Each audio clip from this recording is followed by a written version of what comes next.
My family assumed ignoring my 30th birthday would be just another forgiven oversight.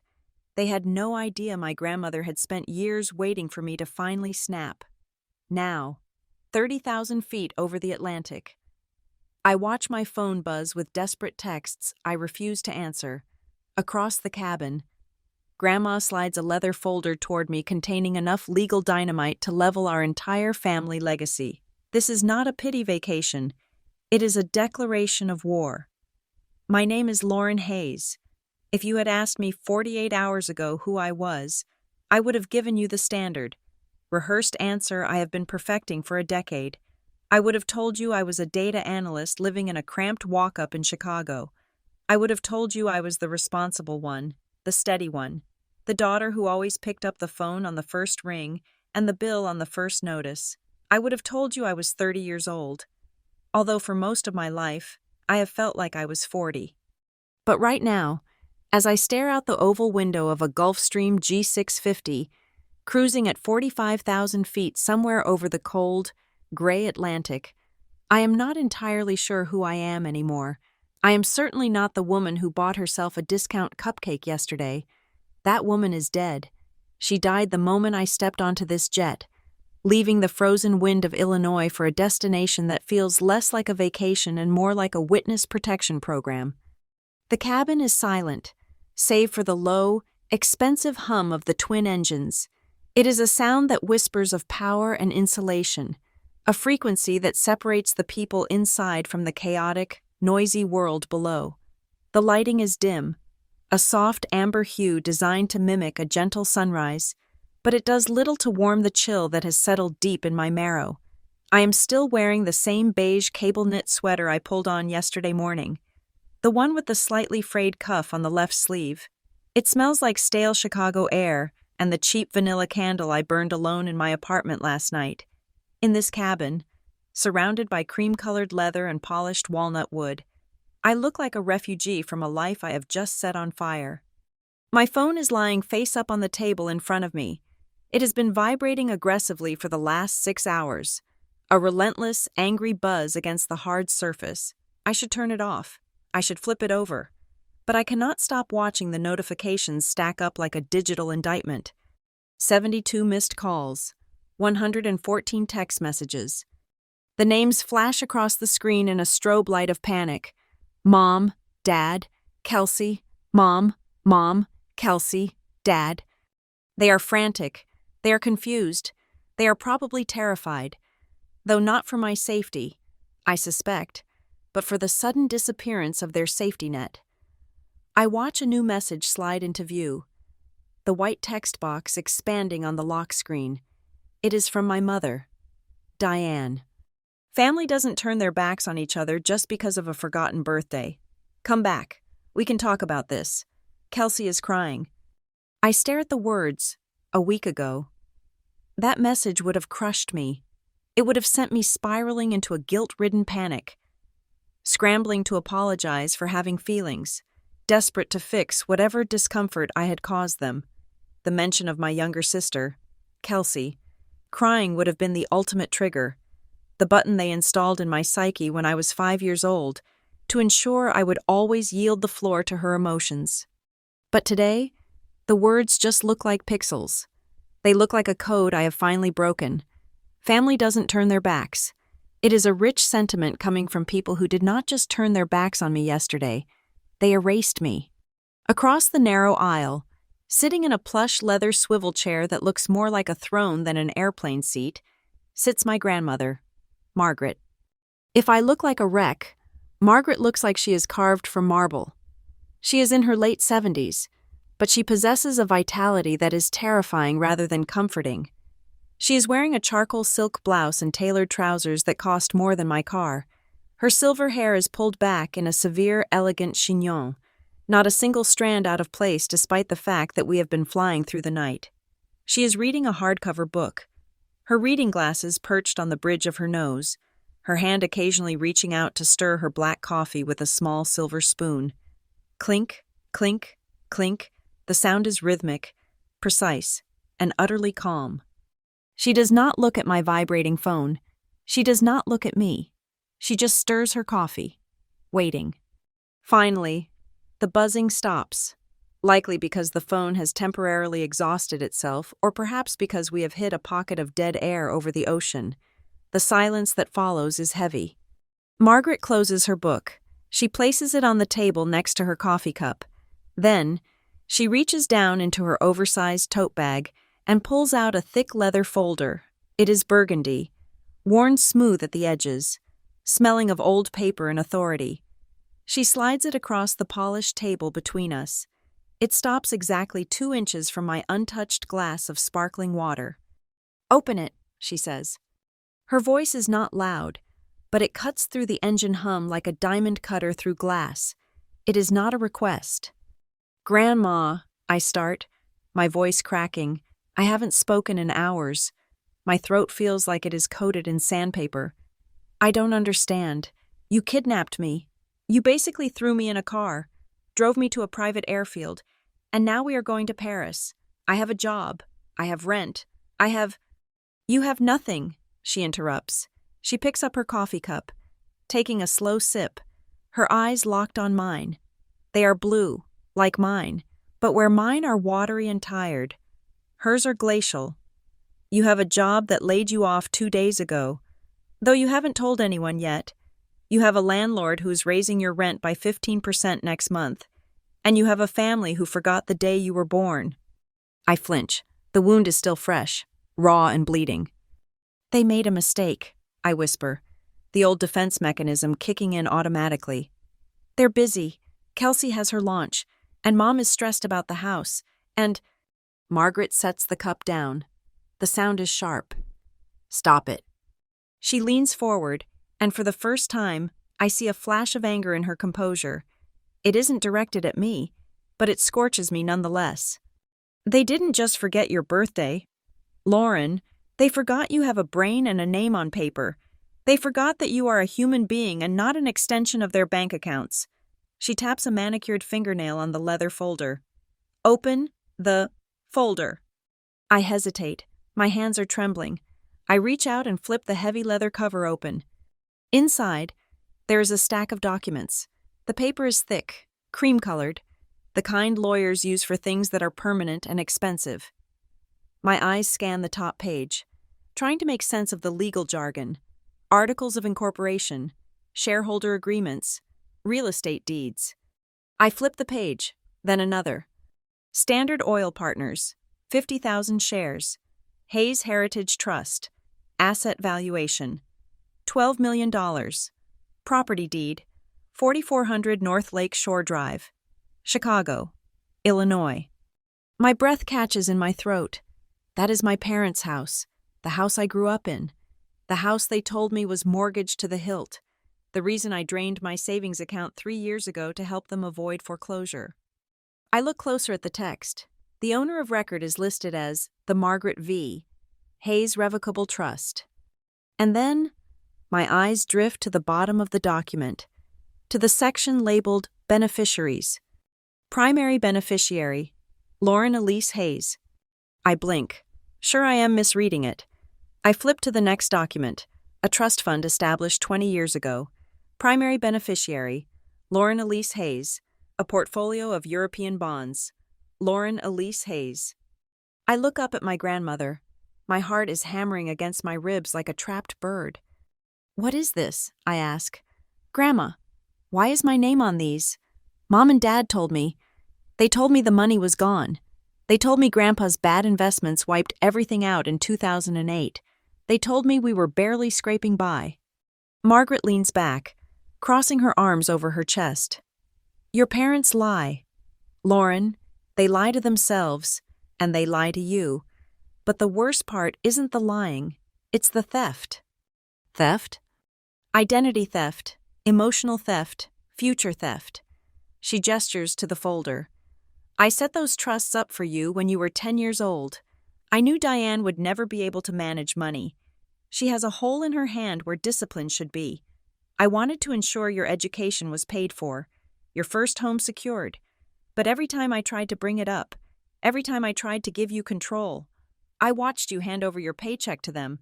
I watched you pay Kelsey's credit card bills. I watched you take out a loan for your father's business venture that never existed. I feel sick.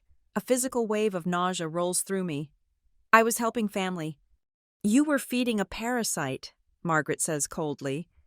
If I had given you access to this wealth 5 years ago, where would it be now? Be honest. I looked down at the papers. If I had known about the $12 million 5 years ago, or even 10 years ago, I would have given it to them. I admit, my voice barely a whisper. I would have paid off the house. I would have funded Kelsey's studio. I would have fixed everything. Exactly, Margaret says. And they would have spent it all. Every single cent. And you would be exactly where you were yesterday morning, sitting alone in a cold apartment with a grocery store cupcake, wondering why you aren't enough. She reaches across the table and pulls a single sheet of paper from the back of the folder. She slides it on top of the others. It is a power of attorney form. It is dated 3 months ago. It has my signature on it. But I never signed it. Look at the date. Lauren, Grandma says. Where were you on August 15th? I rack my brain. I was on that work retreat in Wisconsin, without cell service. Precisely. You were 4 hours away. Yet, according to this document, you were in a notary's office in downtown Chicago, signing over the rights to make medical and financial decisions to your mother in the event of your incapacitation. I don't understand, I say, staring at the looping signature. It looks like mine. It is a terrifyingly good forgery of mine. Why would they need this? Because they found out about the Paris accounts, Margaret says, dropping the bomb as casually as if she were commenting on the weather. They found a letter I left on my desk. They know there is money here, in France, that they cannot touch, but if you were declared incompetent, or if something happened to you, they could petition to control it. My blood runs cold. They wouldn't, Grandma. They're selfish. But they aren't. They aren't villains. They're my parents. Desperate people do terrible things, Lauren, and people who have lived on the generosity of a victim for 30 years get very panic-stricken when they sense the victim might wake up. She points a finger at me. I have waited. I have watched. I have let you be the good daughter. I have let you turn the other cheek until your neck was about to snap. But yesterday was the end of it. When you sat in that apartment and realized they didn't care enough to send a 2-second text message, I knew you were finally broken enough to be rebuilt. Why Paris? I ask, looking around the cabin. Why couldn't we do this with a lawyer in Chicago? Why did we have to run? Because in Chicago, you are Lauren the doormat, Margaret says. You are in their ecosystem. If Diane showed up at your door crying right now, you would fold. You would shred these papers and apologize for upsetting her. I needed to take you out of the jar so you could see how toxic the water is. She gestures to the window. And because the assets are here, the holding company that owns the house, the trusts, the original shares, they are domiciled in France, under French law. The protections are different. Here, we can lock them out so tightly that not even a blowtorch could get them in. She leans forward again, her voice dropping an octave. They used you like a walking credit card. Lauren, they drained your savings. They leveraged your credit score, and they ate your self-esteem for breakfast. Now, it is time you learn to use your name not as a signature for their debts, but as a legal weapon. A soft chime sounds overhead. The pilot's voice crackles through the hidden speakers, smooth and professional. Good morning, Miss Hayes. Miss Hayes, we are beginning our initial descent into Paris-Le Bourget. Local time is 8 in the morning. The temperature is a brisk 45 degrees Fahrenheit. We should be on the ground in 30 minutes. 30 minutes. I look out the window. The clouds are breaking, revealing the patchwork quilt of the French countryside below.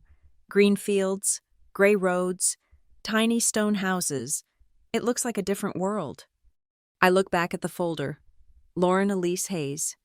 For the first time, the name doesn't look like a burden. It doesn't look like the name on a late notice or a rejection letter. It looks like a stranger who owns real estate, a stranger who has millions of dollars, a stranger who was nearly tricked into signing her life away by the people who were supposed to protect her. I pick up the power of attorney document, the one with the fake signature, and I feel a heat rising in my chest. It is not the familiar heat of shame or embarrassment. It is something hotter, cleaner. It is rage. I think about the cupcake, the single, sad candle, the silence of my apartment. I think about the text message. Family doesn't turn their backs. You're right, I say softly. Margaret raises an eyebrow. Excuse me? You're right, I say. Looking up at her, I feel steady for the first time in 24 hours. I would have folded in Chicago. I would have let them explain it away. I close the folder. I rest my hand on top of it. The leather feels cool and solid under my palm. But we aren't in Chicago, I say. Margaret smiles. It is not a warm, grandmotherly smile. It is the smile of a general who just saw her soldier pick up a rifle. No, she says. We are not. Drink your water. Lauren, we have a meeting with a shark of a lawyer at 10 o'clock, and you need to be hydrated. I pick up the glass. The bubbles fizz against my lip. Outside, the plain banks left, and the Eiffel Tower pierces the horizon in the distance, a spike of iron against the pale morning sky. I am flying toward a city I do not know, with a grandmother I barely recognize, holding the keys to a war I didn't know I was fighting. But as the landing gear deploys with a heavy thud beneath us, I realize one thing with absolute clarity. The Lauren who sat in the dark with a cupcake yesterday is not landing in Paris. She is gone, and the woman taking her seat has a lot of work to do. But the question gnaws at me, a jagged splinter in my mind, that the millions of dollars in the folder cannot soothe. What exactly happened yesterday? What specifically triggered the cascade that made my grandmother, a woman who values discretion above all else, pack me onto a jet and declare total war? Why was yesterday the tipping point? I lean back, closing my eyes as the runway rushes up to meet us, letting the memory of the last 24 hours wash over me, preparing to dissect the pain one last time before I bury it. To understand why I got on that plane, you have to understand the week that broke me. It started 7 days before my 30th birthday, in my apartment on the north side of Chicago. It is a generous term. Apartment. In reality, it is a converted sunroom in a drafty pre-war building where the radiator clanks like a dying engine and the water pressure is best described as a suggestion. I was sitting at my kitchen island, which was just a folding card table I had covered with a contact paper that looked like marble, staring at my laptop screen. The email from Northline Analytics was still open. It was a standard, corporate form letter, drafted by legal and signed by a human resources director I had never met. Restructuring, redundancy, immediate effect. I had been a senior data analyst there for 4 years. I worked 60-hour weeks. I fixed the code when the engineers were asleep. I saved the quarterly projections 3 times, and in return, I got 2 weeks of severance and a PDF telling me to wish the company luck in its future endeavors. I hadn't told anyone yet, not my friends, and certainly not my family. In the Hayes family ecosystem, I had a very specific role to play, and unemployed was not in the script. I was the rock. I was the fixer. I was the one who had a 401k and health insurance and a savings account that existed solely to be raided when my parents or my sister, Kelsey, had an emergency. I closed the laptop and looked around my small, frugal life. I have lived in this cheap apartment for 6 years, driving a Honda Civic with 140,000 miles on it, eating meal prep chicken and rice, all so I could build that safety net. And now, the net was fraying. I picked up my phone. I needed comfort. I needed my mother to tell me it would be okay, or my father to offer some practical advice. But as my thumb hovered over Mom's contact name, I stopped. I knew exactly how that conversation would go. If I told them I lost my job, the panic wouldn't be for me. It would be about them. Oh no. Lauren, Mom would say, her voice pitching up into that breathless anxiety she wore like perfume. But what about the car insurance? You said you'd cover the bundle this month, and Kelsey was counting on you to co-sign the lease for her new studio space next week. So, I didn't call. Instead, I opened the family group chat. The dynamic in my family has always been simple. I am the infrastructure. They are the facade.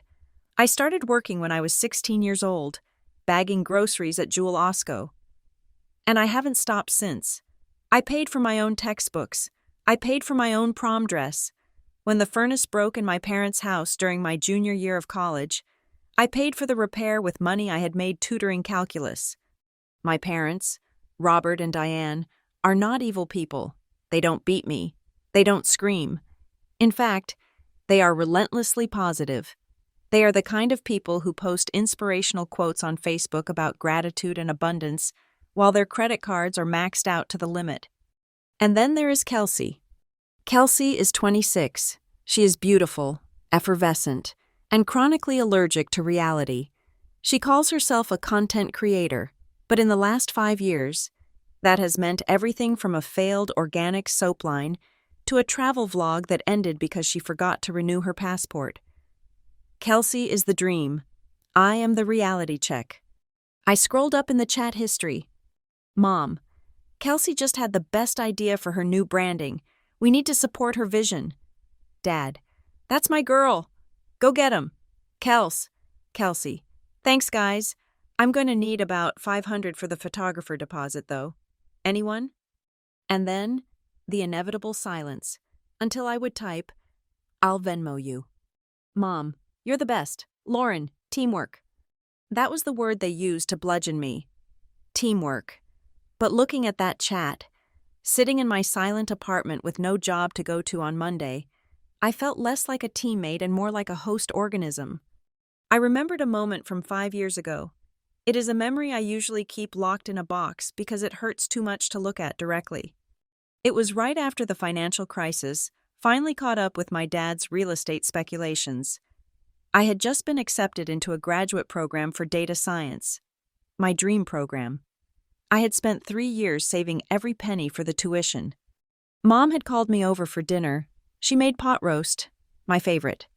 We sat in the dining room, the good china out, and halfway through the meal, Dad started crying. He put his head in his hands and wept.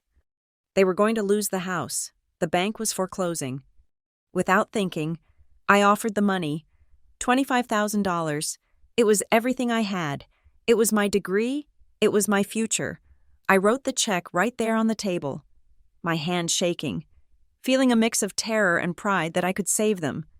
I expected them to refuse. I expected them to say, "No, Lauren, that is your education." Instead, Mom snatched the check.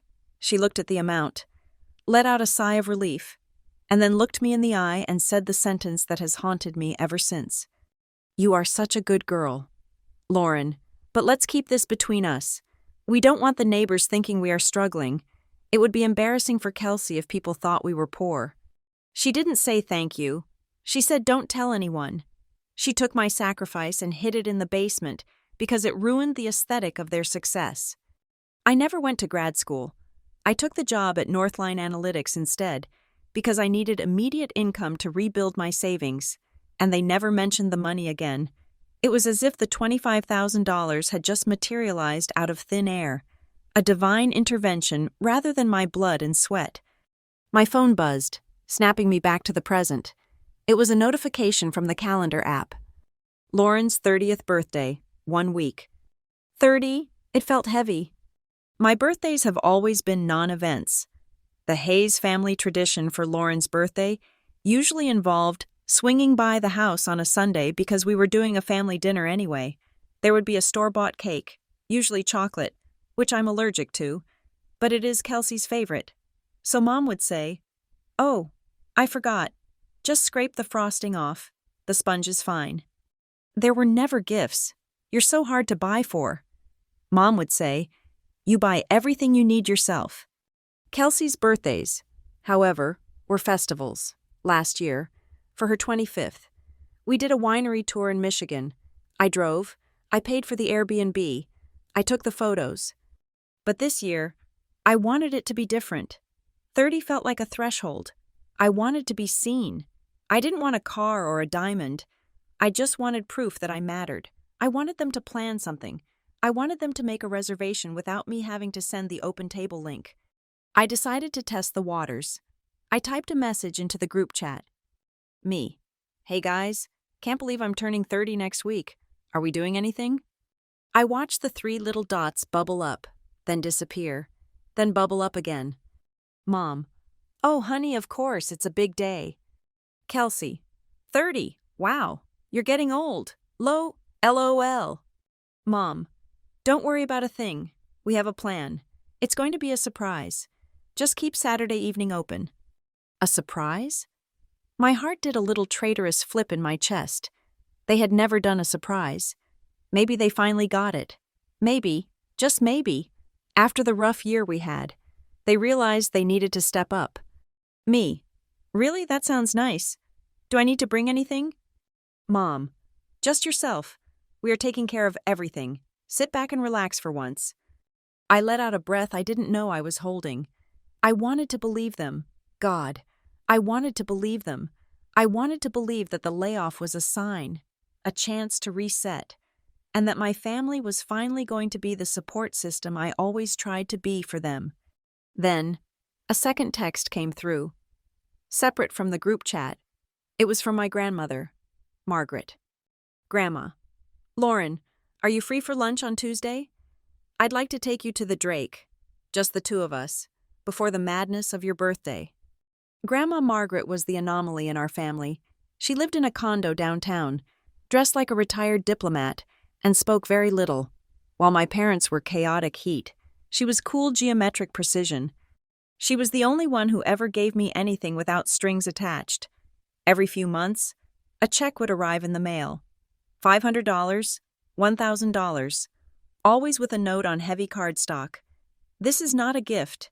This is an investment in your future. Put it away. I had never spent a dime of Grandma's money.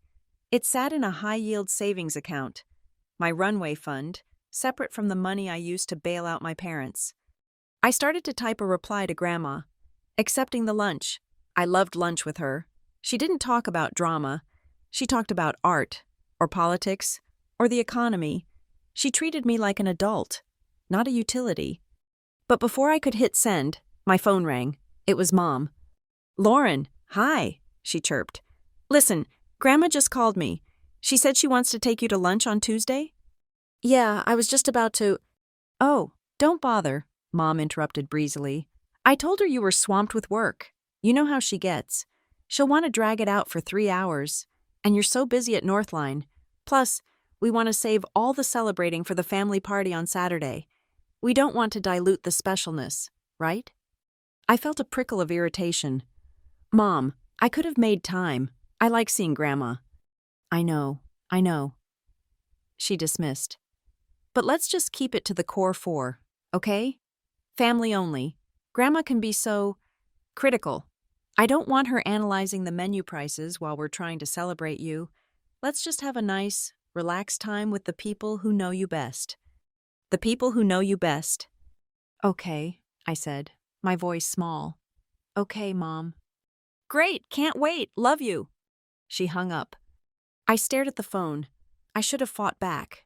I should have called Grandma and said, ignore her. I'll be there. But the habit of compliance is a deep groove in the brain. I didn't want to cause friction. I didn't want to ruin the surprise Mom was planning. If she was finally putting in effort, I didn't want to insult her by running off to Grandma. So I texted Grandma back. So sorry. Work is crazy this week. Rain check? Grandma's reply was immediate and cryptic. Be careful with your expectations. Lauren, the more you give without boundaries, the more they think it is their birthright. I will see you when the dust settles. The week dragged on. I spent my days updating my resume and scrolling through LinkedIn, feeling the phantom limb of my job. Every time I felt the urge to tell them about the layoff, I stopped myself. Wait until after the birthday. I told myself, let them be nice to you first. Don't ruin the mood with bad news. But as Saturday approached, the surprise started to feel less like a plan and more like a fog. On Wednesday, I asked Mom what time I should be ready. Mom, oh, we're still finalizing the reservation. Probably around 7. Keep it loose. On Thursday, Kelsey texted me. Kelsey, hey Lo, quick question. Does Northline do their bonuses in October or November? I forget. I frowned. Me, why? Kelsey, just wondering. You promised to look at my business plan for the studio. Remember? I found a space that is perfect, but the landlord needs a deposit like yesterday. My stomach tightened. She wasn't asking about my birthday. She was counting the coins in my pocket. Me, we can talk about business later. I'm excited for Saturday. Kelsey, yeah, totally. Saturday is going to be chill. Chill? Tuesday it was a surprise event, and now it was chill? I tried to push the paranoia down. I told myself I was being ungrateful. They were planning something. Mom said so. Family doesn't turn their backs. Friday night, 24 hours before my birthday. I sat in my apartment. I had bought a new dress. It was emerald green, silk, slightly more expensive than what I usually bought. I had cut the tags off and hung it on the door of my closet so I could look at it. I imagined the night, maybe a private room at that Italian place on Wells Street. Maybe Mom had actually framed some photos of us. Maybe Dad would give a toast about how proud he was of me. Not for what I did for them, but for who I was. I looked at the dress, and for a fleeting second, I allowed myself to feel lighter. Then my phone buzzed, a text from Mom. Mom, hey sweetie, change of plans for tomorrow. Dad's back is acting up a bit, so maybe we just do something low-key? Don't worry about dressing up. I looked at the emerald dress. Me, is Dad okay? Do you want to cancel? Mom, no, we absolutely have to see you. Just, maybe not the big dinner. We'll figure it out. Just come by the house? We'll figure it out. The phrase echoed in the empty room. It was the slogan of my childhood. We'll figure it out usually meant Lauren will fix it. But I nodded to the empty room. It's fine, I said aloud, my voice shaking slightly. It's fine. A home dinner is nice. It's intimate. I didn't know then that figuring it out meant forgetting entirely. I didn't know that while I was staring at that dress, trying to convince myself that I was loved, my mother was already mentally spending the money she thought I was bringing with me. I went to sleep that night with a knot of dread in my stomach. The kind you get when you are walking up a staircase in the dark and you think there is one more step, but your foot comes down on nothing but air. I was about to fall, and nobody was going to catch me. The morning of my 30th birthday arrived, not with a bang, but with a silence so profound it felt heavy, like a physical weight pressing down on my chest. I woke up at 6 a.m, my internal clock traitorously alert. The light filtering through the cheap blinds of my bedroom was gray and flat, typical for Chicago in late autumn. I rolled over immediately, my hand shooting out to grab my phone from the nightstand. It is a reflex, I think. For anyone who has spent their life waiting for permission to exist, I expected a flood. I expected the lock screen to be lit up with notifications, balloons from iMessage, missed calls from Mom singing off key, a chaotic string of emojis from Kelsey. The screen was black. I tapped it, no new notifications. I stared at the digital clock, 6:01. It is early, I told myself, forcing a smile that felt tight on my face. They are sleeping, or maybe they are coordinating. That must be it. They are in the group chat right now, the one I am not in, planning the logistics of the surprise. I got out of bed and went through the motions of a normal Saturday. I made coffee. I showered. I put on the expensive face cream I had been saving for a special occasion because today was supposed to be special. I wore my favorite lounge pants, the ones that made me feel put together even when I was rotting in my apartment. By 9 a.m, the silence had shifted from expectant to unsettled. I checked my email. There was a message from my dentist. Happy birthday. Lauren, enjoy a discount on your next cleaning. There was one from DSW Shoes, one from a political campaign asking for $15. Nothing from Diane, nothing from Robert, nothing from Kelsey. I sat at my kitchen table, opening my laptop. Since I'd been laid off from Northline Analytics 4 days prior, I had nothing to do but panic apply for jobs. I told myself this was good. The silence was a gift. It gave me time to tweak my cover letter for a senior analyst position at a logistics firm. I typed. I deleted. I stared at the cursor blinking against the white page. They are doing the fake out. I thought, this is classic mom. She wants me to think they forgot so that when I show up at the house tonight, the relief will be overwhelming. It is a psychological game, sure, but it means they care enough to plan a game. Noon came and went. I ate a piece of toast over the sink. At 2 p.m, I couldn't take it anymore. I opened the family group chat. The last message was from me. 2 days ago. Can't wait for the weekend. Beneath it, nothing. I saw that Kelsey had been active on Instagram 10 minutes ago. I clicked on her story. A video popped up. It was a boomerang of a martini glass clinking against a beer bottle. The location tag was The Aviary, a high-end cocktail bar downtown where drinks cost $25 a pop. The caption read, "Working hard or hardly working. Brainstorming sessions for the new studio. Boss babe hustle." My stomach dropped. If they were setting up a surprise party at my parents' house in the suburbs, why was Kelsey drinking cocktails downtown in the middle of the afternoon? Maybe she is just killing time, I reasoned, desperate to keep the narrative alive. Maybe she is meeting them there later. 4 p.m. The light in my apartment began to fade, the shadows stretching long across the floor. 6 p.m. I sat on my couch, dressed in jeans and a nice sweater, waiting for the text. The "come over now" text, or the "hey, change of plans, meet us at the restaurant" text. My phone sat on the cushion beside me. It was fully charged. The ringer was on loud. 7 p.m. I stood up and walked to the window. I looked down at the street. Couples were walking hand in hand toward dinner reservations. Groups of friends were laughing, piling into Ubers. The world was continuing, utterly indifferent to the fact that I had completed 3 decades of life. At 8 p.m, the hunger became painful. Not the physical hunger, but the gnawing emptiness in my gut. I put on my coat. I walked down the block to a small bakery that stayed open late. The girl behind the counter looked bored. She was popping bubblegum and scrolling on her phone. "Can I help you?" she asked, not looking up. "I'll take 1 cupcake," I said. "The vanilla one, with the pink frosting." "Just one?" "Yes, just one. That will be $4.50. I paid.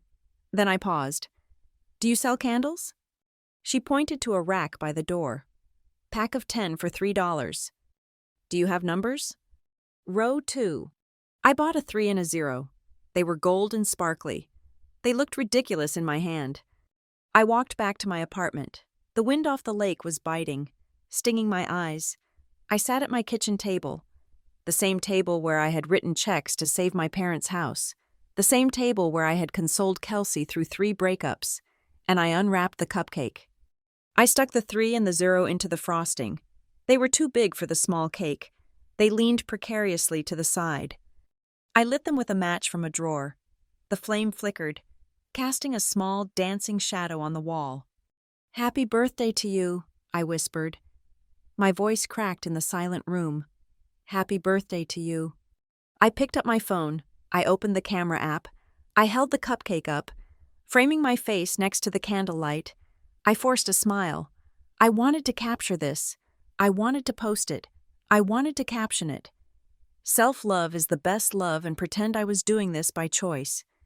But the image on the screen stared back at me with devastating honesty. My eyes were red-rimmed. My smile looked like a grimace. I looked exactly like what I was, a woman sitting alone in the dark because the people she loved didn't care enough to remember she was born. I blew out the candles. The smoke curled up, smelling of burnt wax and sugar.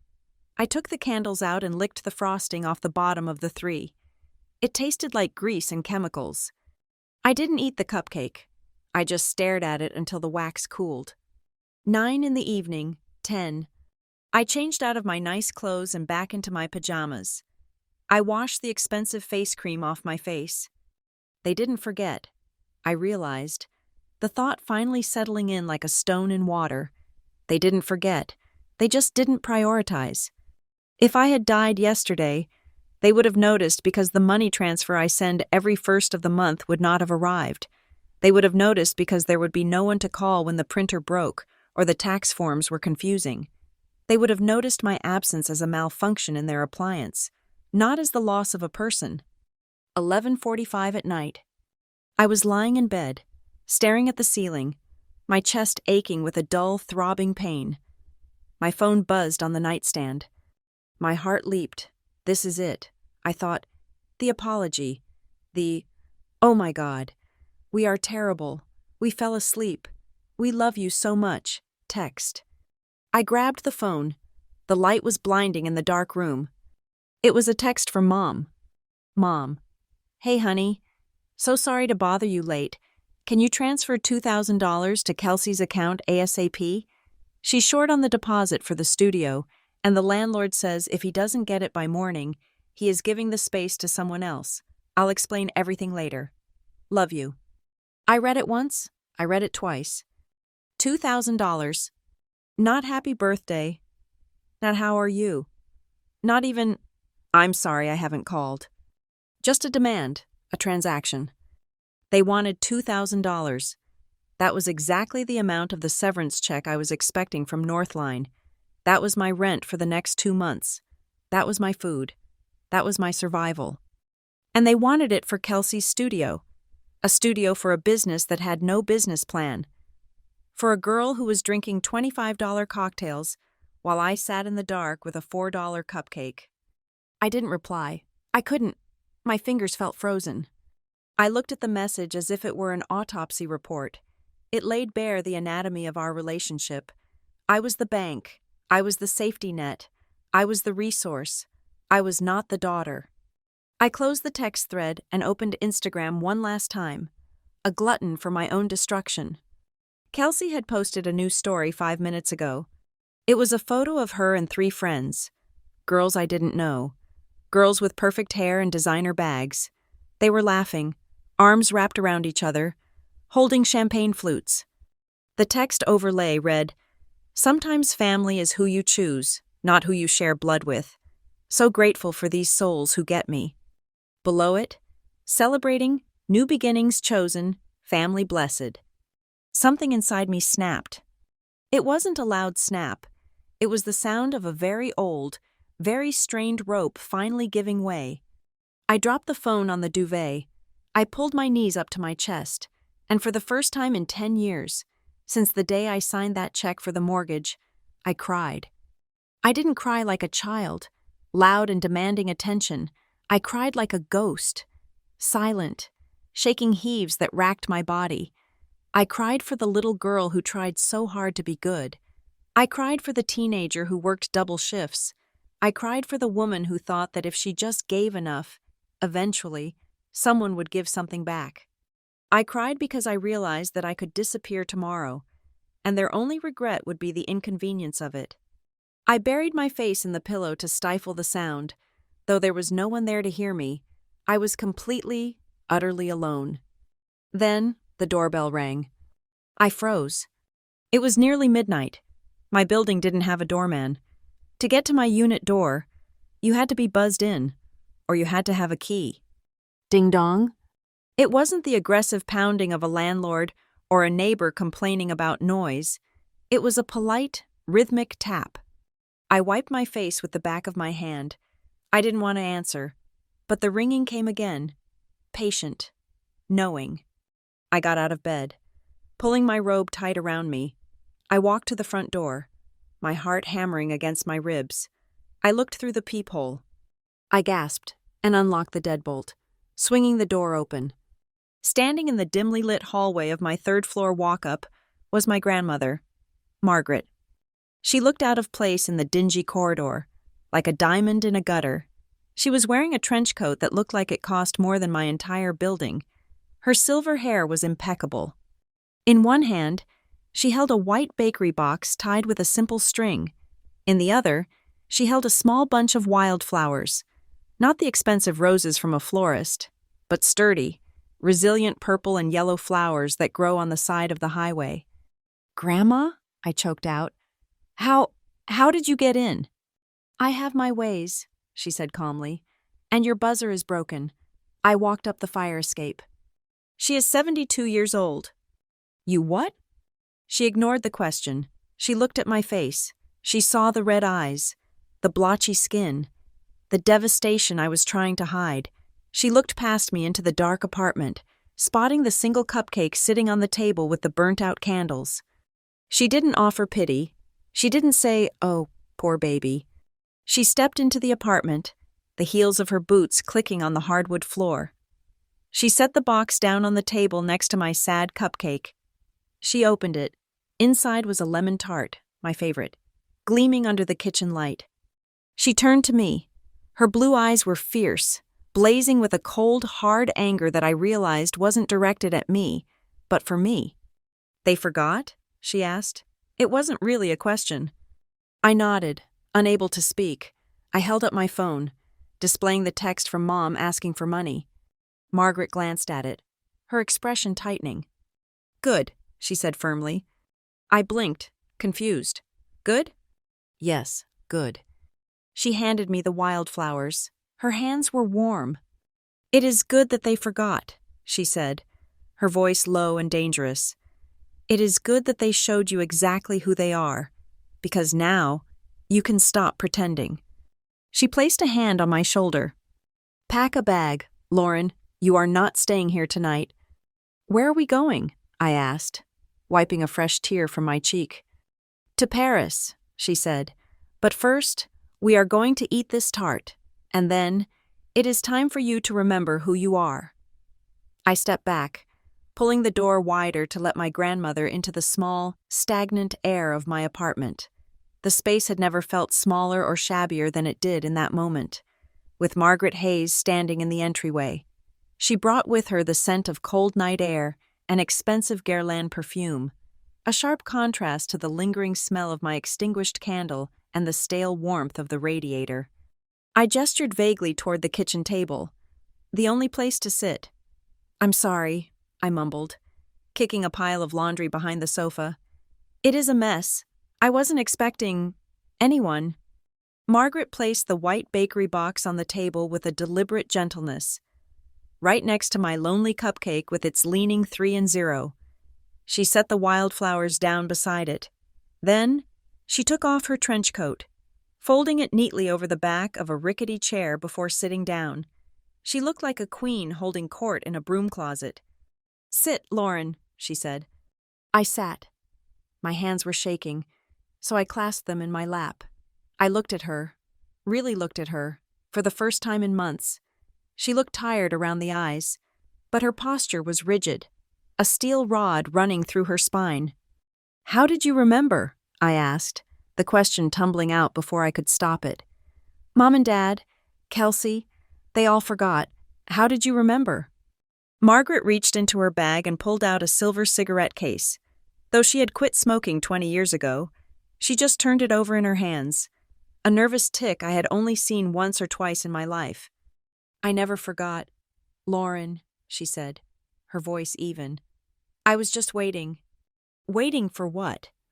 "To see if anyone else would remember along with me," she looked at the cupcake, "and to see what you would do when they didn't." I felt a flush of shame crawl up my neck. "They are just busy," I said, the excuse tasting like ash in my mouth. "Mom said Dad's back was hurting, and Kelsey has this new launch." Margaret didn't argue. She didn't roll her eyes. She simply reached into her tote bag again. This wasn't the burgundy leather folder she would later show me on the plane. This was a simple, manila envelope, unsealed. She slid it across the table, pushing aside the cupcake to make room. "Open it." I hesitated. "What is it, a birthday card?" "It is an accounting," she said, "of the last 10 years. I opened the envelope. Inside was a stack of papers, stapled together in thick bundles. I pulled the first one out. It was a bank statement. My bank statement. From 5 years ago. I frowned. "Why do you have this?" "Keep looking," she commanded. I flipped through the pages. It wasn't just one statement. It was a chronological record of every major transfer I had made since I was 20 years old. Someone had gone through and highlighted specific lines in neon yellow. Transfer to Diane Hayes, $1,200. Transfer to Kelsey Hayes, $400. Payment: North Shore Auto Repair. Dad's car. $850.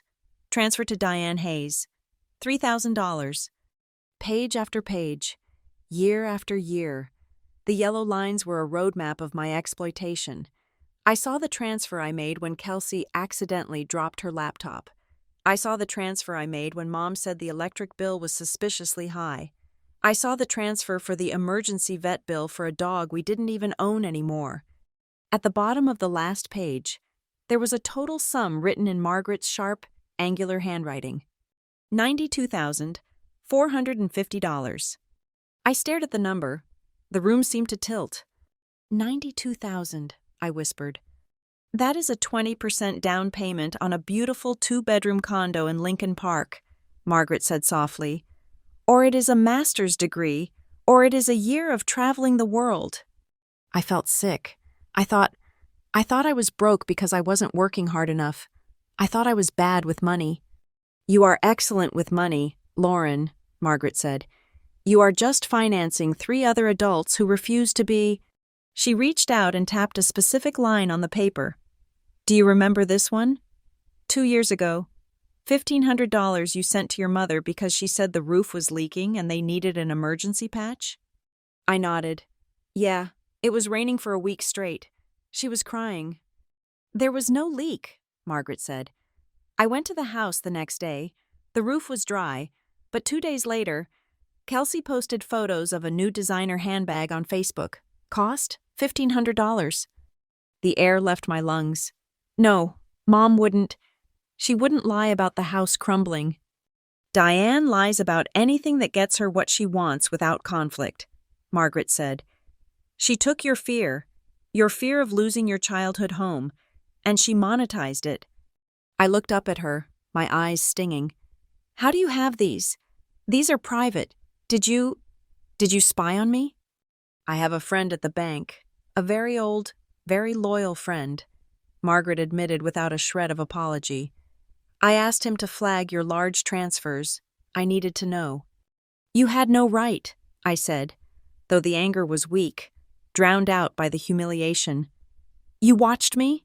You watched me bleed myself dry for 10 years, and you didn't say anything? If I had told you 5 years ago, would you have listened? Margaret asked. Or would you have defended them? Would you have told me I was being cruel? Would you have said, but Grandma, they are family? I opened my mouth to argue, but closed it. She was right. 5 years ago, I was deep in the fog. I would have called her jealous. I would have cut her off.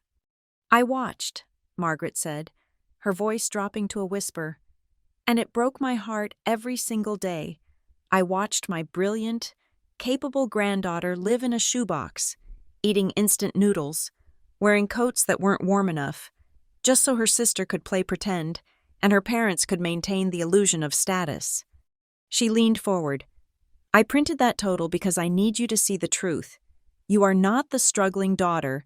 You are the primary investor in the Hayes family delusion. And today, on your 30th birthday, the return on your investment was 0. I looked at the yellow highlights. I looked at the total sum, $92,000. I felt a crack in my chest. It wasn't a heartbreak. It was the sound of an idol shattering. I had worshipped the idea of my family. I had sacrificed at the altar of their approval, and in return, they hadn't even brought me a cupcake. Why are you here, Grandma? I asked, my voice trembling. If you knew all this, why come now? Why tonight? Because tonight you broke, she said simply. I saw the post Kelsey made. I saw you online. I knew you were alone, and I knew that if I didn't come tonight, you might never get out. She sat back, smoothing the tablecloth. I have a plan. Lauren, I have had it for years. It is a break glass in case of emergency plan, and we are in an emergency. What kind of plan? We are going to Paris, she said. Tonight, the jet is waiting at a private airfield in Gary. The car is downstairs. Paris? I laughed, a hysterical, wet sound. Grandma, I can't go to Paris. I have interviews. I have to figure out my rent. I can't just run away. It is not a vacation, she said sharply. Paris is where I keep the things that actually belong to you, the things I saved from your parents' greed. What things? Assets, trust funds, the legacy your grandfather intended for you, not for Diane to squander on appearances. She paused, her eyes locking onto mine. And Paris is where we are going to force them to face what they have done. We are going to cut the cord, Lauren, but we are going to do it from a position of power, not from this kitchen table. I looked around my apartment, the peeling paint, the drafty window, the pile of rejection letters from jobs on the counter. I can't, I said, panic rising. Mom, if I leave, Mom will worry. She'll call the police. It's too extreme. She won't call the police, Margaret said. She will call you to ask for money. As if on cue, the phone on the table lit up. It vibrated against the wood, a harsh, buzzing intrusion. The screen flashed. Mom calling. I stared at it. It was midnight. Answer it, Margaret said softly. Grandma. Answer it. Put it on speaker. And listen. Don't speak. Just listen. I reached out with a shaking hand. I swiped the green button. I tapped the speaker icon. Hello? I whispered. Lauren, thank God. My mother's voice filled the small kitchen. She sounded frantic, breathless. Why didn't you answer my text? I have been staring at the phone for an hour. I was sleeping, Mom. It is midnight. I know. I'm sorry to wake you. She rushed on, barely pausing for breath. But listen, I am panicking here. The landlord for the studio just emailed Kelsey. He says if he doesn't have the deposit by 9 tomorrow morning, he is giving the space to another tenant. It is her dream location. Lauren, exposed brick, great light. She is crying her eyes out right now. I looked at Margaret. She was watching me, her face impassive. Mom, I said, do you know what day it is? What? Diane sounded distracted. I could hear the TV on in the background. It is Saturday. Well, Sunday now, I guess. Look, I know it is a big ask, but if you could just transfer the $2,000, we can pay you back when Dad's commission check clears next month, or maybe the month after. Mom, I said again, louder this time. It was my birthday yesterday. There was a silence on the line, a pause. Then, a nervous laugh. Oh my gosh, was that today? I thought it was... Wait, isn't it the 25th? It is the 19th, Mom. It is always the 19th. Oh, sweetie. Her voice shifted into that sugary, performative guilt. I am so sorry. With the whole studio drama and Dad's back, my brain is just mush. We feel terrible. We will make it up to you. I promise. We will do a huge dinner next week. Any restaurant you want. I didn't say anything. But Lauren, she pivoted back instantly, the apology discarded as soon as it was delivered. About the transfer, can you do it right now? I really need to text Kelsey and tell her it is handled so she can stop crying. She is so sensitive.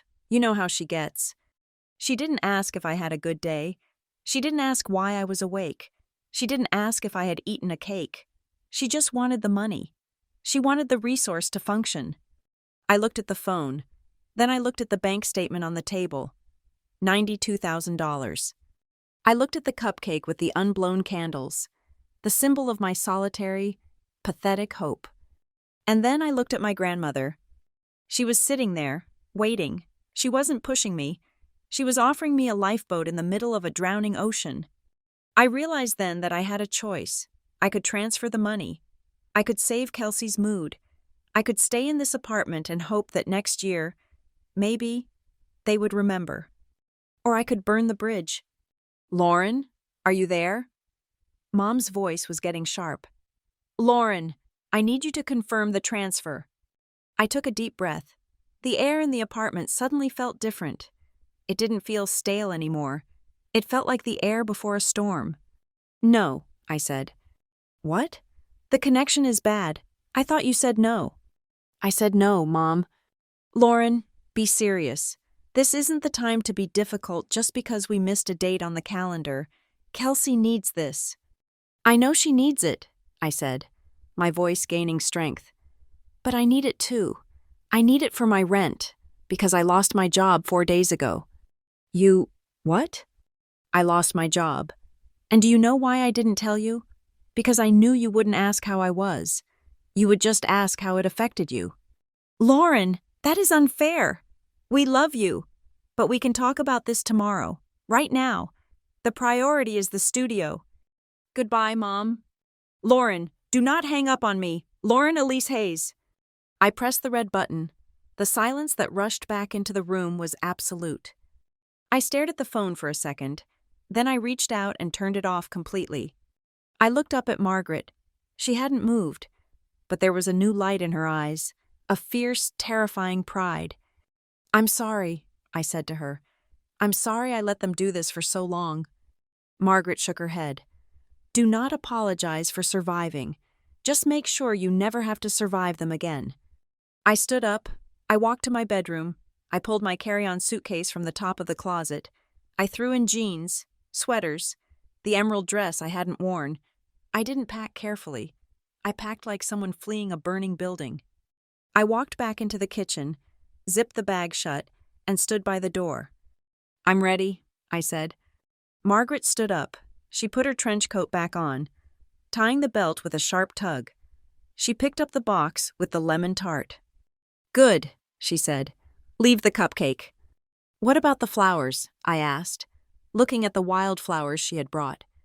Bring them, she said. They are the only honest thing in this room. I grabbed the flowers. I grabbed my purse. I looked at the 3-0 candles one last time, standing crooked in the pink frosting.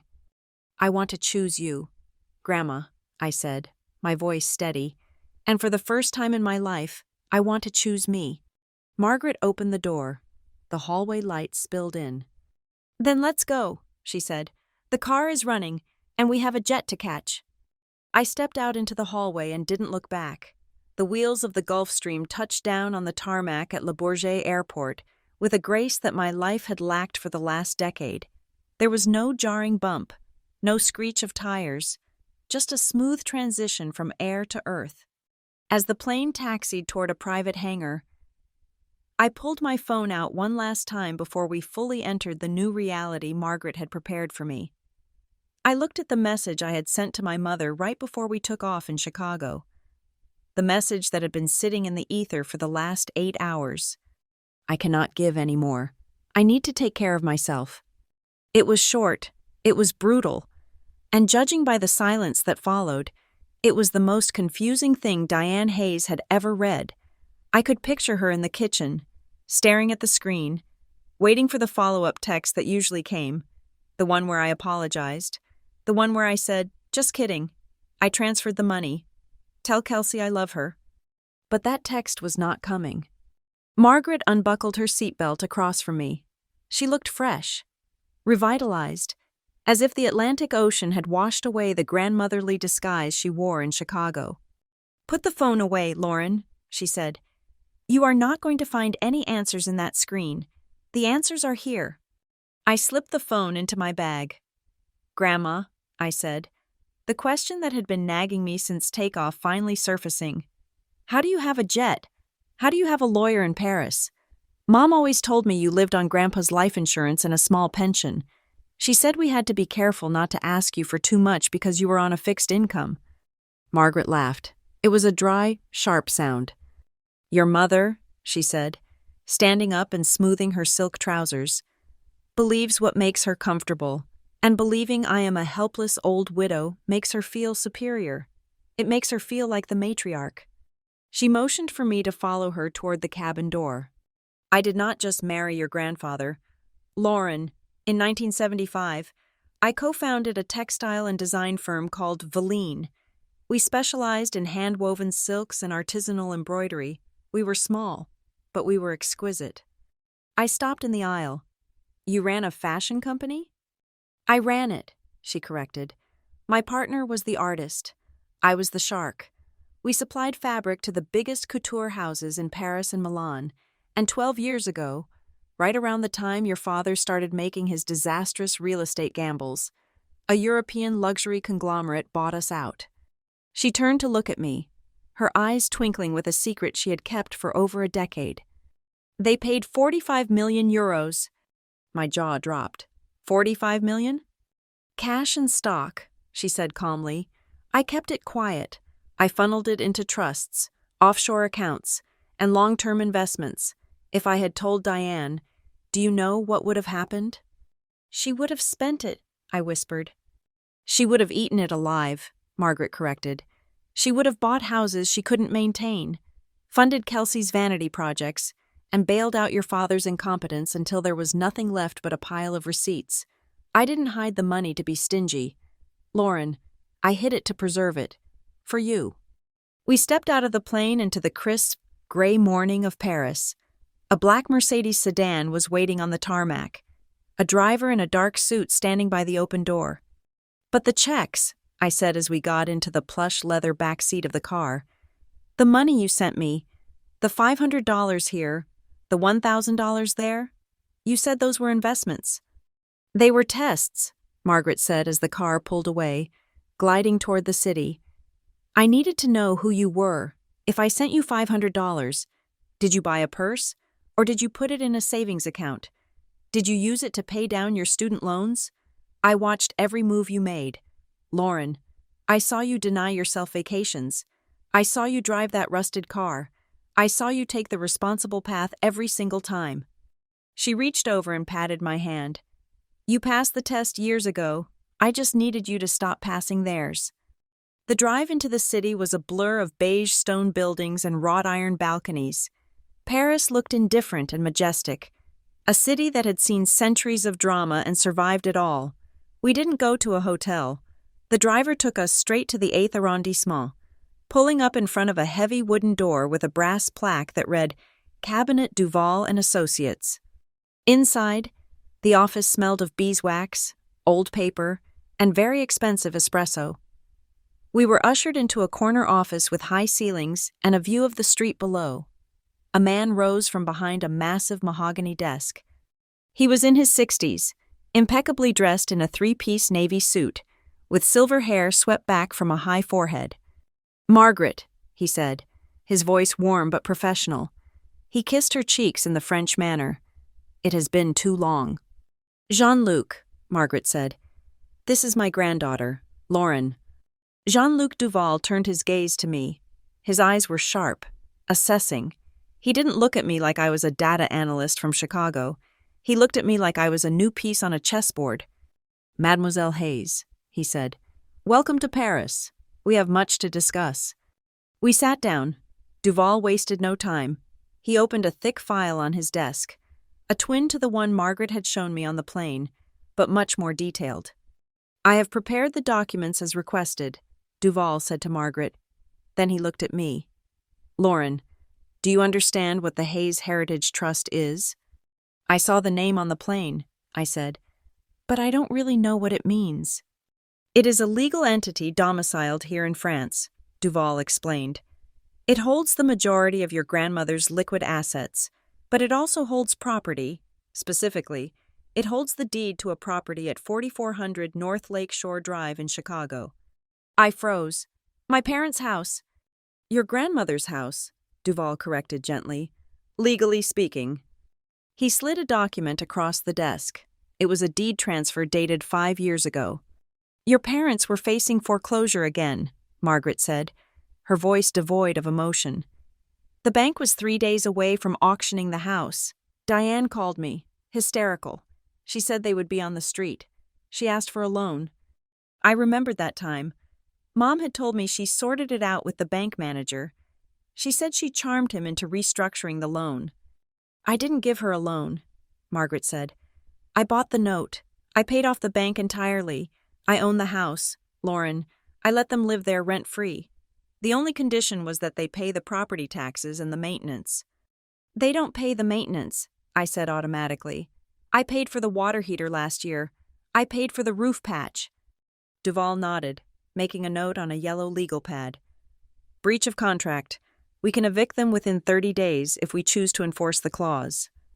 But that is not the worst part, Margaret said. She leaned forward, her expression hardening. Show her the correspondence, Jean-Luc. Duval pulled out a printed email thread. He handed it to me. It was dated 4 years ago, 1 year after I had drained my college fund to help them with the first mortgage crisis. From Margaret Hayes to Diane Hayes. Subject: regarding Lauren's tuition. Diane, I know things are tight. I am willing to cover the monthly mortgage payments for you directly to the bank so that Lauren does not have to drain her savings. She should not be paying for your mistakes. Let me handle the house, and you leave her money alone. I felt a cold shiver run down my spine. I read the reply from my mother. From Diane Hayes to Margaret Hayes. Subject: regarding Lauren's tuition. Mother, absolutely not. We can handle it. We don't need your charity. Robert has a big deal closing soon. Besides, Lauren likes to help. It makes her feel like part of the team. Don't interfere. We are doing just fine. I stared at the words. Lauren likes to help. She refused, I whispered, my voice shaking. You offered to pay. You offered to save me. I offered to pay the mortgage in full, Margaret said. I offered to take the burden off you completely, and she said no. Why? I asked, looking up at her, tears pricking my eyes. Why would she say no to free money? Why would she prefer to take it from me? Because taking it from me comes with shame, Margaret said. Taking it from me means admitting to her mother that she failed. But taking it from you? That makes her feel powerful. That confirms she raised a good daughter. She sacrificed your financial future to protect her own ego. I felt like I had been punched in the gut. All those nights I stayed up worrying about them. All those times I ate ramen noodles so I could send them a check. I thought I was saving them from ruin, but I was just saving them from embarrassment. Margaret had been there the whole time, holding a checkbook, ready to fix it, and my mother had blocked her, choosing instead to cannibalize her own daughter's life. She knew, I said. She knew I wanted to go to grad school. She knew I wanted to travel. She knew, Margaret confirmed, and she didn't care, because to Diane, you are not a person with dreams. You are a resource. You are an appliance. And when the toaster works, you don't ask if the toaster is happy. Duval cleared his throat, sensing the emotional volatility in the room. There is more, he said. The Hayes Heritage Trust also holds a 30% stake in a logistics company in Ohio, a company your father claims to consult for. Dad doesn't consult, I said. He just goes to meetings and complains about the drive. He is on the payroll because your grandmother owns the shares, Duval said. His salary? It comes from her. His car allowance? From her. I looked at Margaret. She was truly the puppet master.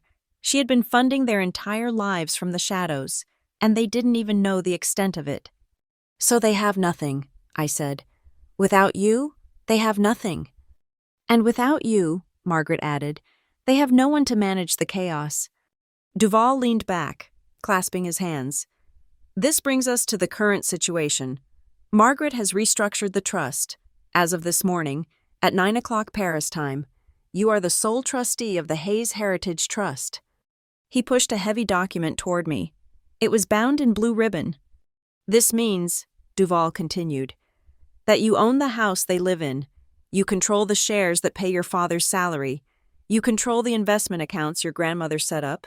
You hold the deed, the title, and the purse strings. I touched the document. It felt warm, pulsating with power. What do I do? I asked. We have a 3-step strategy, Margaret said, her voice turning clinical. She held up one finger. Step 1, protection. We lock down your personal credit. We freeze your American bank accounts so they cannot access them via any old authorizations or guilt trips. We move your liquid assets here, to France, under Duval's protection. She held up a second finger. Step 2, the blockade. We cut off the flow. No more emergency transfers. No more co-signing. We inform the bank in Chicago that any further loans taken out against the house require your signature, which you will not give. She held up a third finger, and this time, her eyes were dark. Step 3, the decision. What decision? I asked. You have the sword. Lauren, Margaret said. You can use it to defend yourself. You can simply build a wall and disappear. You can live here in Paris, or anywhere else, and let them figure out their own mess. We can evict them, or we can let them stay and just cut off the cash." She paused. "Or," she said, "we can teach them a lesson. We can expose the reality they have worked so hard to hide. We can show them exactly what happens when the good daughter decides to be the boss." I looked at the papers. I thought about the text message from Mom asking for $2,000 while ignoring my birthday. I thought about Kelsey drinking champagne at the aviary while I sat in the dark. I thought about the email where Mom refused Grandma's help because she preferred to bleed me dry. That was the clincher. That was the knife in the back. It wasn't just negligence. It was malice. It was a deliberate choice to sacrifice me on the altar of her vanity. I felt a shift inside me, the fear I had carried for 30 years, the fear of upsetting them, the fear of not being good enough, evaporated. In its place, something cold and hard settled in. I looked at Duval.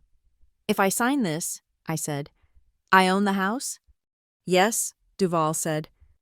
"And I can decide who lives there?" "Yes."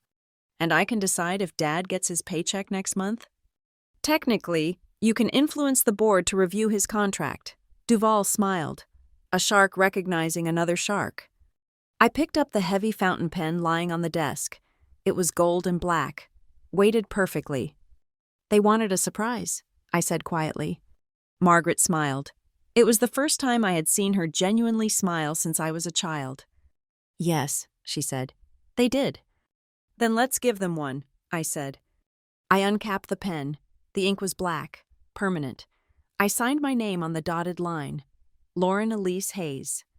The signature didn't look shaky this time. It looked sharp. It looked like a weapon. "Step 1 and 2 are approved," I told Duval, my voice ringing clearly in the silent office. "Lock it all down. Freeze the accounts. And for step 3? I looked at Margaret. "I don't just want to cut them off," I said. "I want them to come here. I want them to stand in front of me and explain why they did it. And I want to be the one sitting in the big chair when they do." Margaret nodded slowly. "Then we shall invite them. A family reunion in Paris." "But not yet," I said. "First, I need to understand everything. I want to see every receipt, every lie. I want to build a case so airtight that when I finally speak, they won't be able to say a single word in their defense." Duval closed the folder with a satisfying thump. "We will get to work immediately," he said. I turned to the window. The Eiffel Tower pierced the gray sky in the distance, looking like a spike of iron. I felt like I was standing on the edge of a cliff, looking down. I had lived my whole life afraid of falling, but now, holding the deed to my parents' existence in my hands, I realized I wasn't the one who was going to fall. I was the one who was going to push. If you think a trip to Paris with a wealthy grandmother involves sipping champagne at the Ritz and buying silk scarves on the Rue Saint-Honoré, you would be mistaken. At least, that was not my Paris. My Paris was a windowless conference room in the 8th arrondissement that smelled of lemon polish and high-stakes litigation. My Paris was a crash course in forensic accounting. My Paris was learning that the people who shared my DNA were not just bad with money, they were criminally creative with mine. The next 3 days were a blur of paper cuts and nausea. We established a routine. Every morning at 8 o'clock, Margaret and I would leave the hotel. We walked briskly through the gray morning light, past the bakeries that were just opening, past the businessmen smoking their first cigarettes of the day, and went straight to the offices of Cabinet Duval. There, I stopped being Lauren the daughter and started becoming Lauren the plaintiff. On the second morning, Duval sat me down in front of a projector screen. He was accompanied by a forensic accountant named Sophie, a woman who looked like she could spot a missing cent in a budget of billions. "We need to review the structure of the loan for your sister's first business," Duval said. "The organic soap line. Do you remember this?" "Vaguely," I said, sipping the black coffee that was fueling my existence. "Kelsey said she got a small business loan. She said the bank was impressed by her branding." Duval clicked a button. A document appeared on the screen. It was a loan agreement from a predatory lender in Illinois. The interest rate was 28%. The principal amount was $15,000. Look at the guarantor line, Duval said. I squinted at the screen. There, under the signature of Kelsey Hayes, was another name. Guarantor, Lauren E. Hayes. I felt the blood drain from my face. I didn't sign that. I never signed that. I told her specifically that I couldn't co-sign because I was trying to qualify for my own car loan. You did not sign it with a pen, Sophie explained, her voice gentle. It was signed via DocuSign. The IP address traces back to your parents' home router. The confirmation email was sent to an old Yahoo account of yours that you haven't used since college. I stared at the screen. She hacked me? She guessed your password, Margaret said from the corner of the room. She was reading a newspaper, but I knew she was listening to every breath I took. Let me guess. Was it your birthday? Or perhaps the name of the family dog? I closed my eyes. It was Buster 123. Security is an illusion when you trust the people trying to break in, Margaret noted dryly. Duval continued. Because the loan went into default 6 months later. The lender did not sue Kelsey. They came after the guarantor. But here's the clever part. The notices were sent to your parents' address, which was listed as your permanent residence on the application. Your mother intercepted them. And she paid them? I asked, a flicker of hope rising. She paid the minimum balance, Sophie corrected, using your debit card details, which she had saved on her browser from the time you ordered them groceries online. I felt like I was going to vomit. It was an Ouroboros of theft. They used my name to get the loan, and then they used my money to pay the interest on the loan, all while I sat at my desk at Northline Analytics, wondering why I couldn't seem to save enough for a down payment on a condo. This is fraud, I whispered. This is actual prison-time fraud. Yes, Duval said. It is, but in family law, we often call it misunderstanding until the client is ready to call it a crime. By the afternoon of the third day, I was numb. Margaret took me to meet a private financial advisor, an American expatriate named David who operated out of a sleek glass office in La Defense. David was the opposite of Duval. Duval was old world and legalistic. David was modern and ruthless. Your credit score is a 680, David told me, looking at his monitor with disdain. It should be a 750 or higher for someone with your income and lack of debt. The reason it is dragging is because your credit utilization ratio is 40%. I pay my cards off every month, I argued.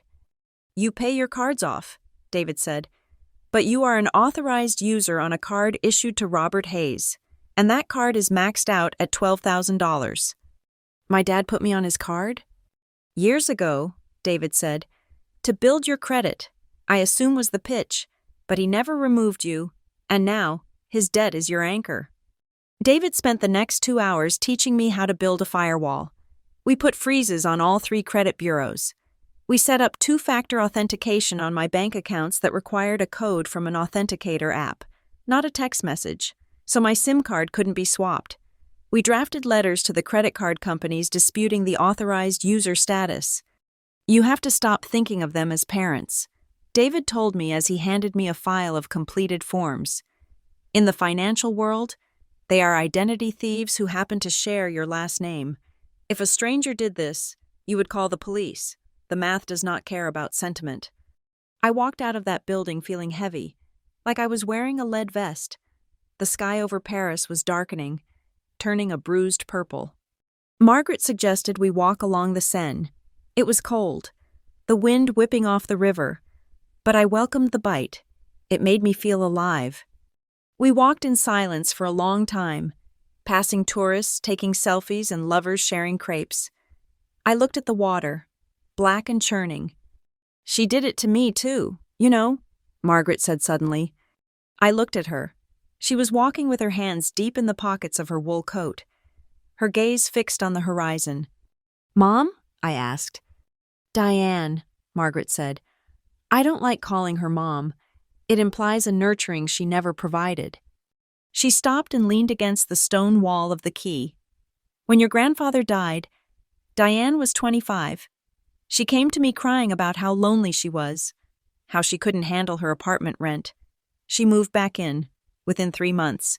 She had taken my checkbook and written herself a loan for $5,000 to buy a car. She said she needed it to drive me to my doctor's appointments. I was 50 years old.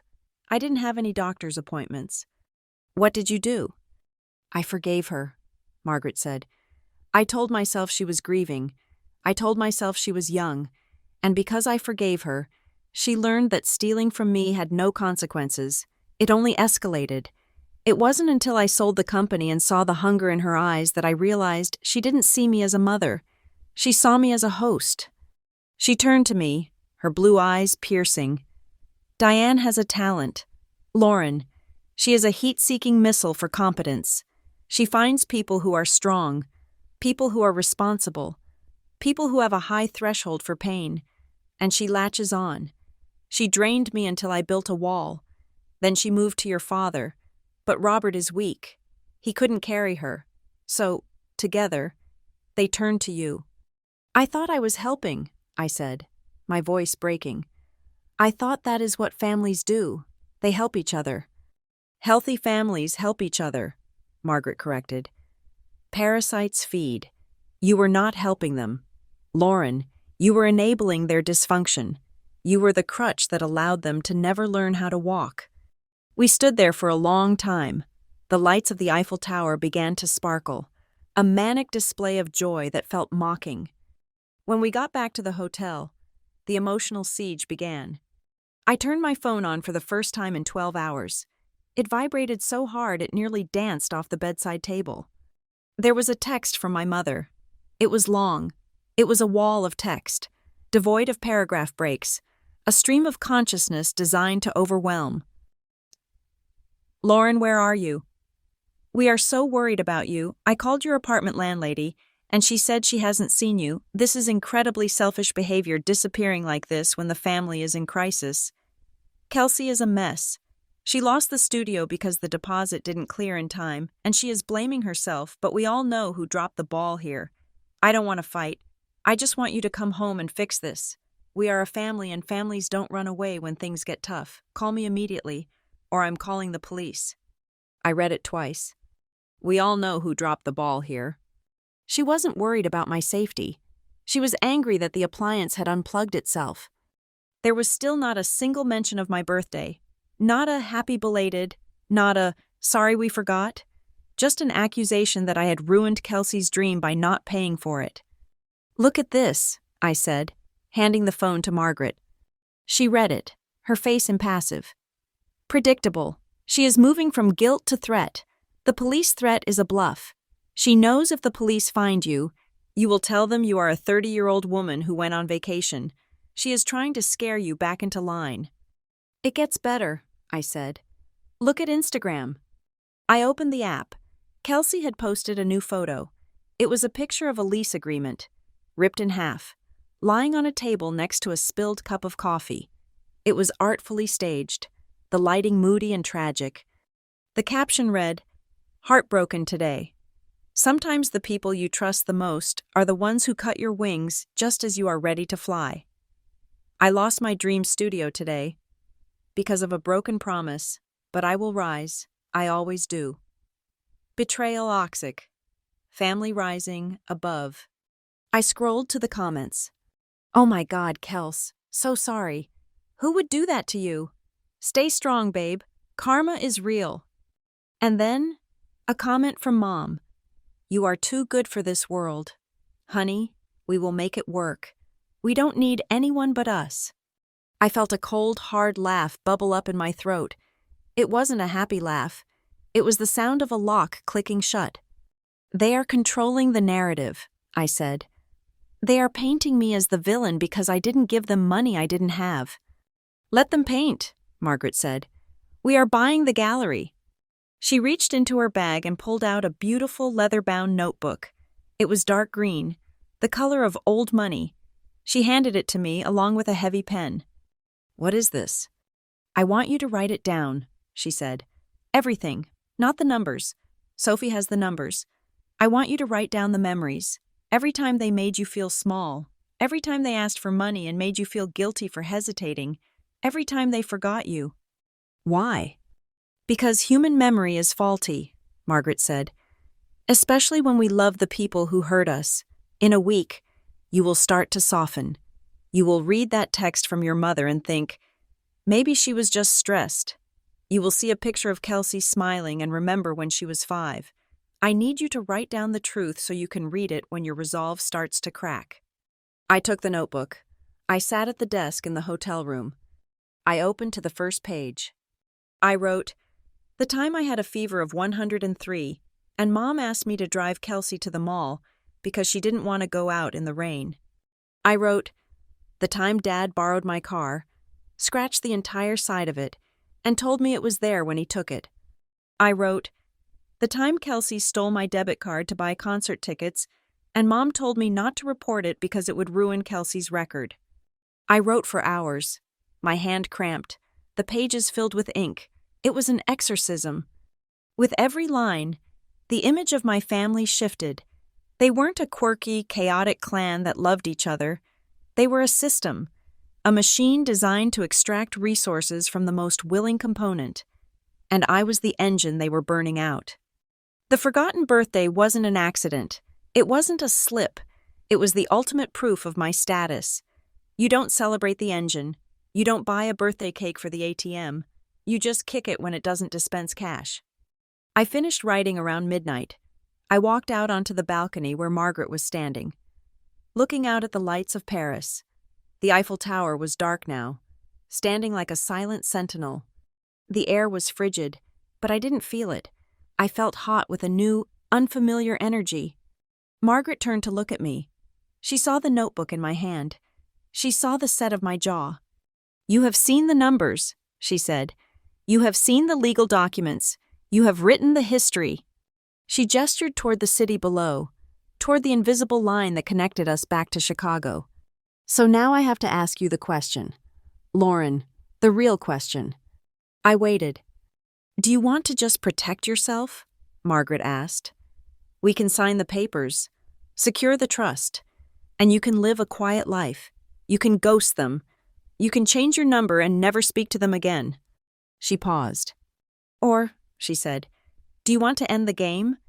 Do you want to dismantle the system so they can never do this to you, or to anyone else, ever again? I looked down at the street. I thought about the text from Mom. We all know who dropped the ball here. I thought about the signature on the loan document, Lauren E. Hayes. I thought about the candle melting into the pink frosting while I sat alone in the dark. If I just walked away, they would play the victim forever. They would tell everyone I abandoned them. They would find someone else to leech off of. They would never learn. I didn't want to just survive. I wanted justice. I looked at Margaret. I don't want to ghost them, I said. What do you want? I want to invite them to Paris, I said. I want to give them exactly what they think they want, and then I want to watch their faces when they realize the ATM is out of order permanently. Margaret nodded slowly. A small, terrifying smile touched her lips. Then we have a party to plan, she said. Go to sleep, Lauren. Tomorrow, we start the offensive. The next morning, the conference room at Cabinet Duval felt less like a law office and more like a coroner's office. We were not examining a body, but we were certainly dissecting the corpse of my family's integrity. Jean-Luc Duval sat at the head of the table, his expression grave. Beside him was a stack of files that had grown significantly since yesterday. We have received responses from the credit bureaus in the United States, Duval began, his voice low and measured. And we have accessed the public filings for the state of Illinois regarding corporate registrations. Lauren, I need you to look at this. He slid a document toward me. It was a formation document for a limited liability company. Hayes Creative Studio, LLC, registered agent, Kelsey Hayes. I nodded. I know this. This is the studio she just lost because she couldn't pay the deposit. Look at the members, Duval said. I looked down the page. Under member managers, there were 2 names. Kelsey Hayes, Lauren E. Hayes. I am a member? I asked, confused. I never agreed to be a partner. She asked me to look at her business plan, but I never signed anything. Turn the page to the operating agreement, Duval said. I flipped the page. There, at the bottom, was a signature. Lauren E. Hayes. It was not just a scrawl. It was a terrifyingly accurate replication of my signature. It had the same loop on the L, the same sharp slant on the H. It was the signature of someone who had studied my handwriting for years. Because you are listed as a partner with a 50% stake. Duval explained. Kelsey was able to apply for a business line of credit using your credit history as the anchor. She drew down $4,000 against it 3 months ago. $4,000? I felt the air leave the room. What for? According to the expense report attached to the account, Duval said, glancing at a spreadsheet. It was categorized as market research, but the merchant codes correspond to a luxury resort in Tulum and a series of transactions at a high-end boutique in the Gold Coast. I stared at the paper. My sister had gone to Mexico on a vacation she claimed was a brand trip, and I had paid for it. Or rather, my credit score had paid for it, and the debt was currently accruing interest in my name. It is not the money, I said, my voice sounding hollow to my own ears. Margaret looked up from her corner. What is it then? It is the entitlement, I said. She didn't even ask. She just took my name. She turned me into a tool. I am not a sister to her. I am a co-signer. It gets worse, Duval said. He signaled to his associate, Marchin, a sharp-eyed man in his 30s who specialized in estate law. Marchin placed a single thin document on the table. It looked like a draft. It was stamped draft, not for execution in red ink across the top. We found this in a digital cache related to your mother's email correspondence with a local real estate broker, Marchin said. It was drafted 3 weeks ago. I looked at the title, Transfer of Deed and Asset Liquidation Agreement. What is this? I asked. It is a proposal, Marchin said, for Margaret Hayes to transfer full ownership of the property at 4400 North Lakeshore Drive to Diane Hayes, for the purpose of estate management and elderly care logistics. I looked at Margaret. She was staring out the window, her jaw set in a hard line. Elderly care logistics? I repeated. Grandma is perfectly healthy. She lives in a condo downtown. She travels. Read the addendum, Marchin said. I looked at the small print. Upon transfer of the deed, Diane Hayes agrees to oversee the placement of Margaret Hayes into a managed care facility, utilizing the proceeds from the sale of the downtown condominium to fund said care, with the remainder of the assets to be managed by Diane Hayes for the benefit of the family estate. My hands started to shake. I looked up at Marchin, then at Duval. This implies she wanted to put Grandma in a home. A cheap home, Marchin clarified brutally. We ran the numbers on the facility mentioned in the preliminary notes. It is a budget facility, state-subsidized. If Diane sold Margaret's condo and put her in there, the surplus cash, roughly $600,000, would sit in an account controlled by Diane. I felt bile rise in my throat. She was going to sell Grandma's home, lock her away in a state facility, and keep the money? She was going to try, Margaret said. Her voice was ice cold. She turned from the window. She sent me a version of this draft 2 weeks ago. She pitched it as downsizing. She said, Mom, you are getting older. Wouldn't it be nice to have less to worry about? Let me handle the assets. You just relax. You knew? I asked. You knew about this before we got on the plane? This is why we are on the plane, Lauren, Margaret said. She walked over to the table and placed her hand on the draft, covering the offensive words. When I saw this, I realized Diane had crossed a line. She wasn't just greedy anymore. She was predatory. She was looking at me and seeing an expiration date. She was calculating how much she could extract from my carcass before I was even cold. She looked at me, her eyes softening slightly. And then I thought of you. I realized she was doing the exact same thing to you, just in a different way. She was harvesting your youth and your credit score while she was planning to harvest my retirement. We were both just cattle to her. I sat back in the chair, the room spinning. I had spent my entire life making excuses for my mother. She is stressed. She had a hard childhood. She loves us. She is just bad with details. But this wasn't being bad with details. This was a calculated, Cold-blooded attempt to strip mine the two people who loved her most. There is one more thing, Duval said. He seemed hesitant to pile on, but his duty compelled him. He produced a printout of an email chain. From Diane Hayes to Stephen Miller, financial advisor. Subject, joint accounts. Hi, Steve. Quick question. If I want to add my daughter Lauren to my primary checking account as a joint owner, does she physically need to be there to sign the card? Or can I bring the forms home for her to sign? I want to streamline our family finances. She is so busy. I hate to drag her into the bank. Also, once she is on the account, can I transfer funds from her external savings directly? Thanks. Streamline family finances, I whispered. She wanted access to my savings. She wanted to drain you, Margaret said. She knew you had savings. She didn't know how much, but she could smell it. If she got you on that joint account, she could have legally transferred every penny you own into her control, and you would have had very little recourse. She called me a family asset package in one of the notes, Marchand added quietly.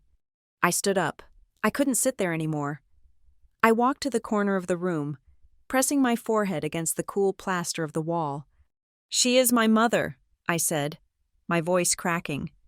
She made me soup when I was sick. She taught me how to tie my shoes. That woman is gone, Margaret said from behind me. Or maybe she never existed. Maybe that was just the investment she made to ensure she had a return later. I turned around. How can you be so calm? She is your daughter. I am not calm, Lauren, Margaret said. I am heartbroken. I have cried my tears. I cried them 5 years ago when I bought that house to save her, and she spat in my face. Now, I am not a mother. I am a general, and I am protecting the only family member I have left who possesses a conscience. She pointed at the documents on the table. Look at that pile. That is not love. That is theft. That is exploitation. And if we do not stop it now, right now, she will consume you. She will take your money, your credit, your house, and eventually, she will put you in a budget facility just like she planned for me. I looked at the pile, the forged signature, the fake partnership, the nursing home brochure, the email about the joint account. It was undeniable. What do we do? I asked Duval. Duval straightened his tie. We restructure, immediately. We remove the cancer. He opened a large binder. We have prepared a new trust instrument, he explained. The Hayes Sovereignty Trust. It will replace the old Heritage Trust. In this new structure, we explicitly remove Diane and Robert Hayes as beneficiaries, trustees, or agents of any kind. We revoke any and all power of attorney documents, known or unknown. We issue a cease and desist to the bank regarding the joint account attempt. And the house? I asked. You become the sole owner, Duval said. We issue a new lease agreement. They become tenants at will. You have the right to evict them with 30 days' notice, or you can allow them to stay, subject to strict conditions. Conditions? No financial requests, no contact regarding money, full transparency on their own finances if they wish to remain under your roof. And if they refuse? Then the sheriff arrives to escort them off the premises, Duval said simply. I looked at the papers. It was a nuclear option. It would destroy the relationship forever. There would be no going back to Sunday dinners. There would be no fake nice holidays. I need to think, I said. I need tonight. Margaret nodded. Take the night. But remember, Lauren, the enemy is not sleeping. She is currently trying to figure out how to get $2,000 from you. I went back to the hotel. I didn't eat dinner. I stood at the window of my room, looking out at the lights of Paris. It was a beautiful city, full of romance and history, but all I could see was the reflection of my own foolishness in the glass. I replayed the last 30 years of my life. I thought about the times Mom would say, "You are the strong one, Lauren." I used to think it was a compliment. Now I realized it was a grooming tactic. She was training me to carry the load so she wouldn't have to. I thought about Dad, always smiling, always passive, letting Mom run the grift while he enjoyed the benefits. He wasn't innocent. He was the getaway driver. And Kelsey, my little sister, the one I protected from bullies on the playground, she had stolen my identity to go to Mexico. I felt a deep, aching grief. It wasn't sharp like anger. It was heavy, like I was burying someone. I was burying the hope that they would ever change. There was a knock on the door. "Come in," I said. Margaret entered. She didn't turn on the lights. She came and stood beside me at the window. "You are trying to find a reason to forgive them," she said. "I am trying to understand how they could do it," I replied.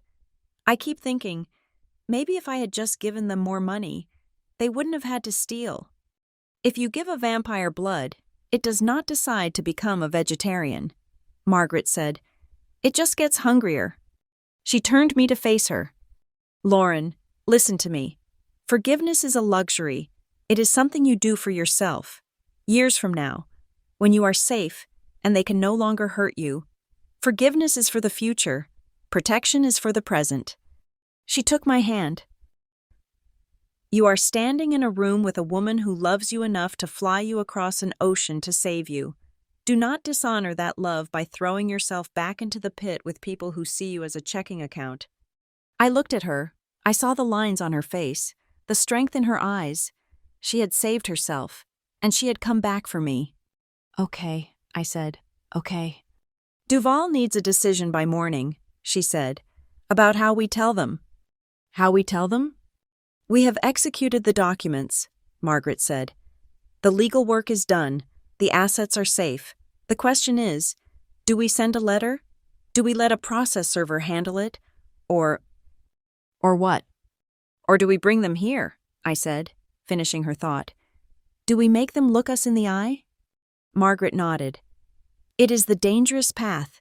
It invites conflict. But it is also the only path that gives you closure. If you send a letter, they will spin it.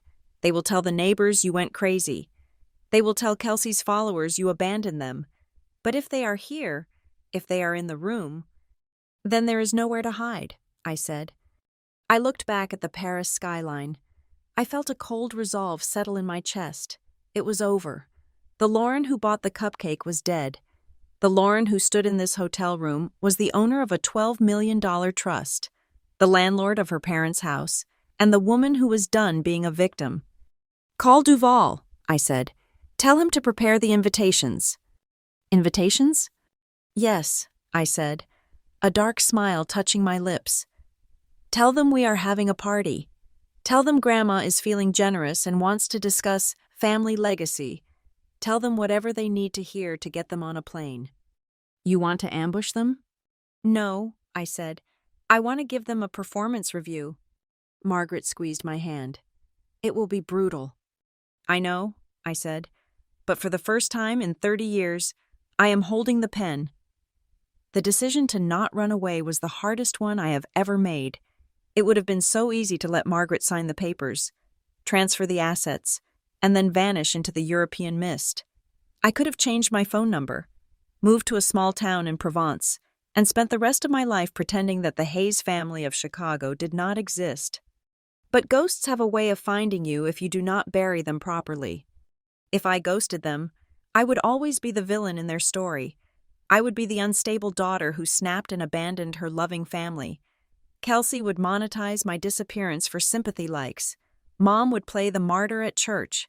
I would be the problem, and they would be the survivors. I didn't want to be a memory they could manipulate.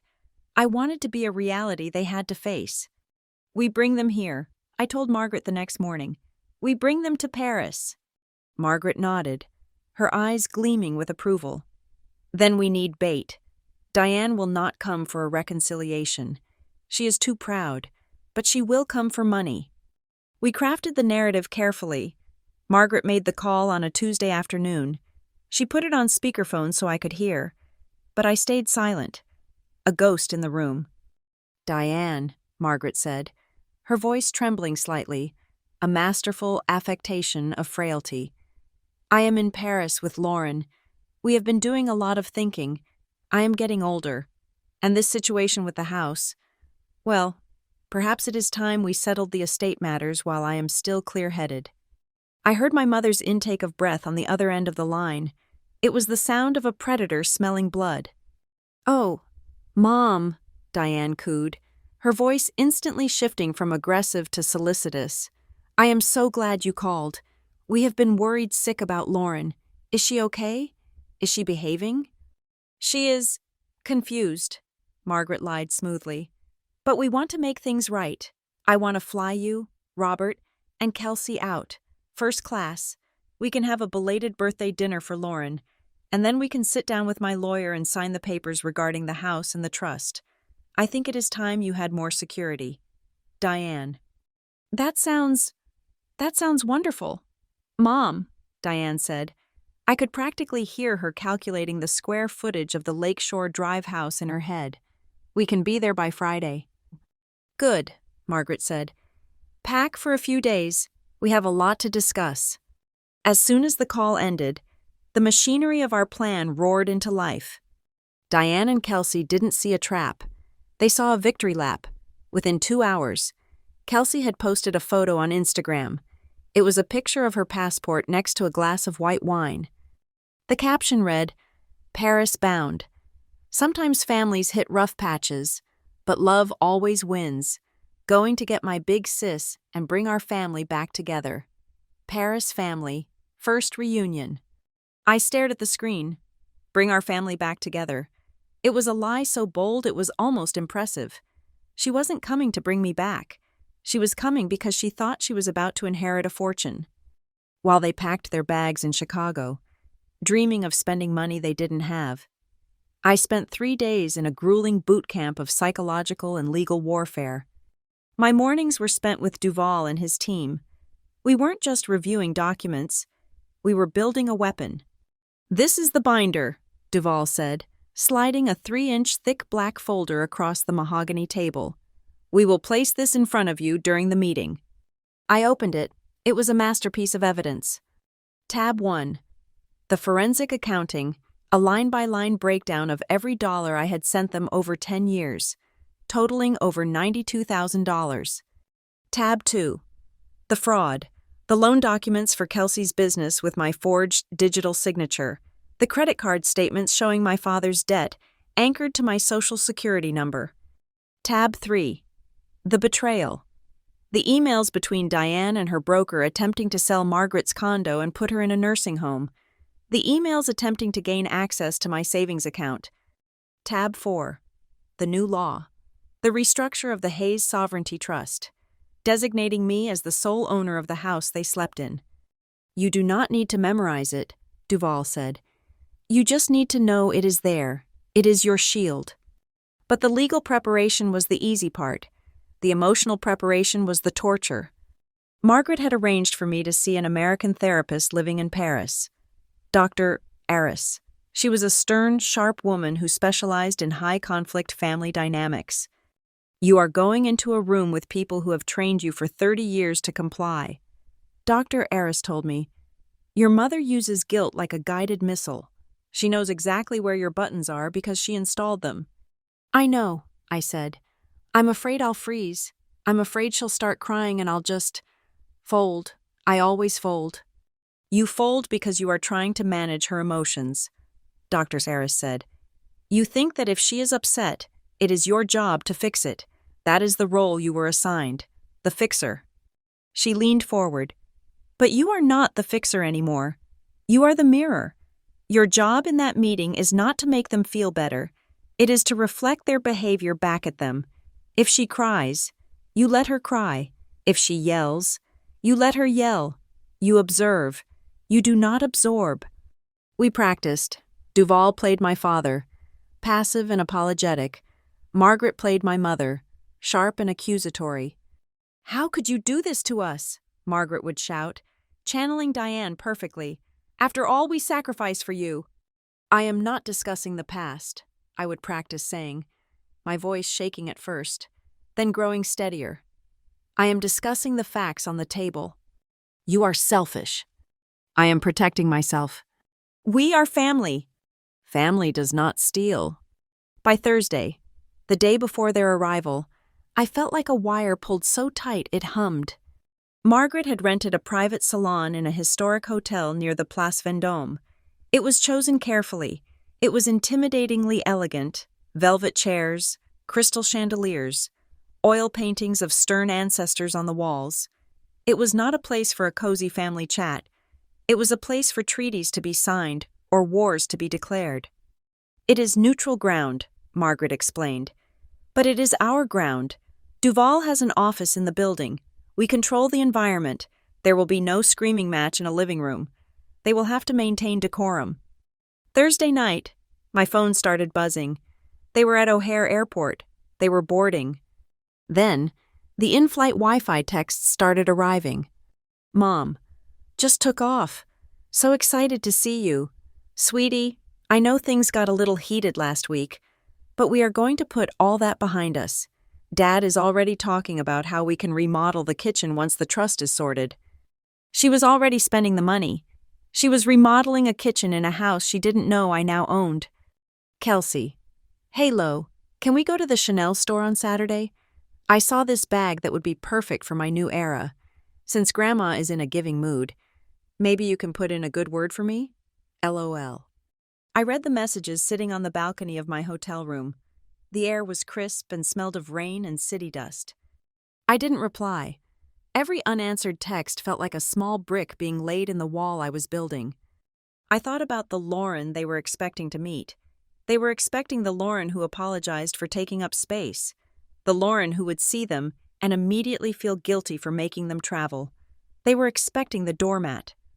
They had no idea they were flying 4,000 miles to meet a landlord. I stood up and walked to the railing. The city of Paris sprawled out below me, a grid of golden light. I thought about the cupcake, that sad $4 cupcake. It seemed like a lifetime ago. Margaret stepped out onto the balcony behind me. She was wearing her silk robe, a glass of water in her hand. "Are you ready?" she asked. "No," I said honestly. "I feel like I'm going to throw up." "Good," she said. "That means you are taking it seriously." She came and stood beside me. She didn't touch me at first. She just looked out at the city she had conquered years ago. "Tomorrow will be ugly," she said. "Diane will use every weapon she has. She will use your childhood. She will use your father's weakness. She will use Kelsey's tears. She will try to make you feel like a monster for holding her accountable." She turned to me and placed her hands on my shoulders. Her grip was surprisingly strong. "But remember this, Lauren, you are not punishing them. You are simply returning the consequences of their actions to where they belong. For 30 years, you have carried their consequences. You paid their debts. You absorbed their stress. Tomorrow, you are just handing the package back." "What if they hate me?" I asked, the child in me surfacing one last time. "They might," Margaret said unblinkingly, "but they respected the Lauren who gave them money. They will fear the Lauren who takes it away, and frankly, I think it is time you traded their conditional love for a little bit of fear." "If they scream," I started. "Let them scream," she interrupted. "If they scream, you drink your water. If they cry, you look at your lawyer. If they threaten, you look at me. You do not have to win the argument. You just have to deliver the verdict." She pulled me into a hug. It wasn't soft and pillowy like the hugs my mother gave when she wanted something. It was firm. It was solid. It was a transfer of strength. "Go to sleep," she whispered. "Tomorrow, the curtain goes up." I went back into my room. I laid out my clothes for the meeting. I had chosen a suit, not a dress, a tailored, navy blue suit that I had bought with Margaret the day before. It was sharp. It was professional. It was armor. I lay in bed, staring at the ceiling, listening to the distant sound of sirens in the Parisian night. My family was 30,000 feet over the Atlantic, sipping wine, laughing about how they had managed to smooth things over, dreaming of the checks they would cash. "Sleep well. Mom," I thought, closing my eyes. "Enjoy the flight, because when you land, the bank is closed."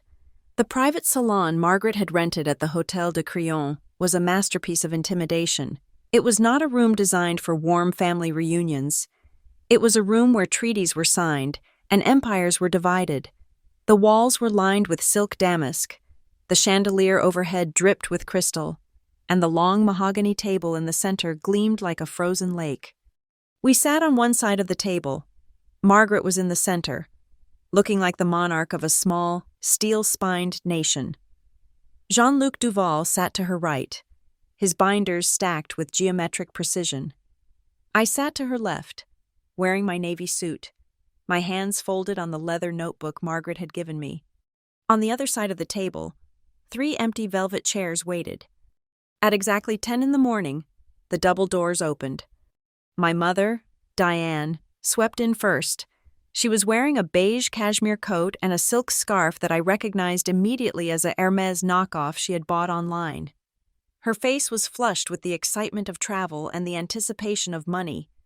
"There they are," she cried out, her voice pitching up into a theatrical squeal. She rushed toward me, arms wide open, ignoring the table that stood between us like a barricade. "Oh, Lauren, my baby, look at you. You look tired, but Paris suits you." She leaned over the table to hug me. I did not stand up. I did not lean forward. I let her wrap her arms around my stiff shoulders, smelling her familiar perfume, a scent that used to mean safety, but now smelled like manipulation. "Hi, Mom," I said. My voice was flat. "And Mom," Diane turned to Margaret, beaming, "you look incredible. This hotel is divine, truly divine. I told Robert on the way up, this is exactly the kind of class the Hayes family belongs in." My father, Robert, shuffled in behind her. He looked jet-lagged and uncomfortable, clutching his fedora in his hands. He gave me a sheepish smile. "Hi, kiddo," he mumbled. "Nice place." And then came Kelsey. She walked in with her phone held high, the ring light attachment already glowing. She was filming. "And here is the big reveal," she narrated to her screen, panning the camera around the room. "Reunited in Paris. Look at this vibe. Guys, family is everything. Sometimes you have to cross an ocean to find your way back to each other." She turned the camera toward me. "Say hi to the vlog. Lauren?" "Turn it off," I said. Kelsey froze. Her smile faltered. "What? It is just for the memories. Lo." "I said turn it off," I repeated, my voice projecting clearly across the room. "Sit down. Put the phone away." Diane laughed nervously, patting Kelsey's arm. "Oh, she is just tired. Kels, put it away for now. We have business to discuss. Grandma wants to give us the good news." They sat down. The silence that settled over the room was thick. A server in a white jacket poured coffee, the clinking of china the only sound. Once the server left and the heavy doors clicked shut, Margaret cleared her throat. "Thank you for coming," Margaret said. Her voice was not the wavering grandmotherly tone she had used on the phone. It was crisp. "We brought you here for 2 reasons. The first was to acknowledge Lauren's 30th birthday, which passed unnoticed in Chicago." Diane waved a hand dismissively. "Oh, Mom, we didn't leave it unnoticed. We had a whole plan. It was just a miscommunication. We were going to do a big dinner next week. Right, Robert?" My father nodded quickly. "Absolutely. Big dinner." "The second reason," Margaret continued, ignoring them, "is to clarify the future of the family assets. I am 72 years old. It is time to ensure that there are no misunderstandings about who owns what and who owes what." Diane leaned forward, her eyes hungry. "That is so wise. Mom, Robert and I were just saying, with the market being so volatile, it is best if we consolidate everything under one roof. We are happy to take the burden of managing the accounts off your shoulders." I watched her. It was fascinating, in a horrified way. She truly believed she was about to be handed the keys to the kingdom. "Actually," Margaret said, "I am not handing the burden to you, Diane." She gestured to me. I took a sip of water. I looked at my mother. I looked at my father. I looked at my sister. "Today is not about my birthday," I said. "Today is about the truth, and today is about boundaries." Diane frowned, a small wrinkle appearing between her eyebrows. "Boundaries? Lauren, sweetie, why are you using that therapy talk? We are family." "This is Monsieur Jean-Luc Duval," I said, gesturing to the lawyer. He is not just Grandma's lawyer. He is my lawyer. Diane froze. The smile didn't leave her face, but it died in her eyes. Your lawyer? Why do you need a lawyer, Lauren? To protect me from you, I said. Before Diane could explode, Duval opened the first binder. He pressed a button on a small remote, and the projector screen behind us hummed to life. We have compiled a financial history, Duval said, his accent thick, but his English perfect. Let us begin with the direct transfers. A spreadsheet appeared on the screen. It was the same one I had seen days ago, but now it was 10 feet tall. The total sum, $92,450, glowed in red at the bottom. Over the last decade, Duval narrated, Lauren has transferred this amount to Diane and Robert Hayes. This represents 70% of her disposable income during that period.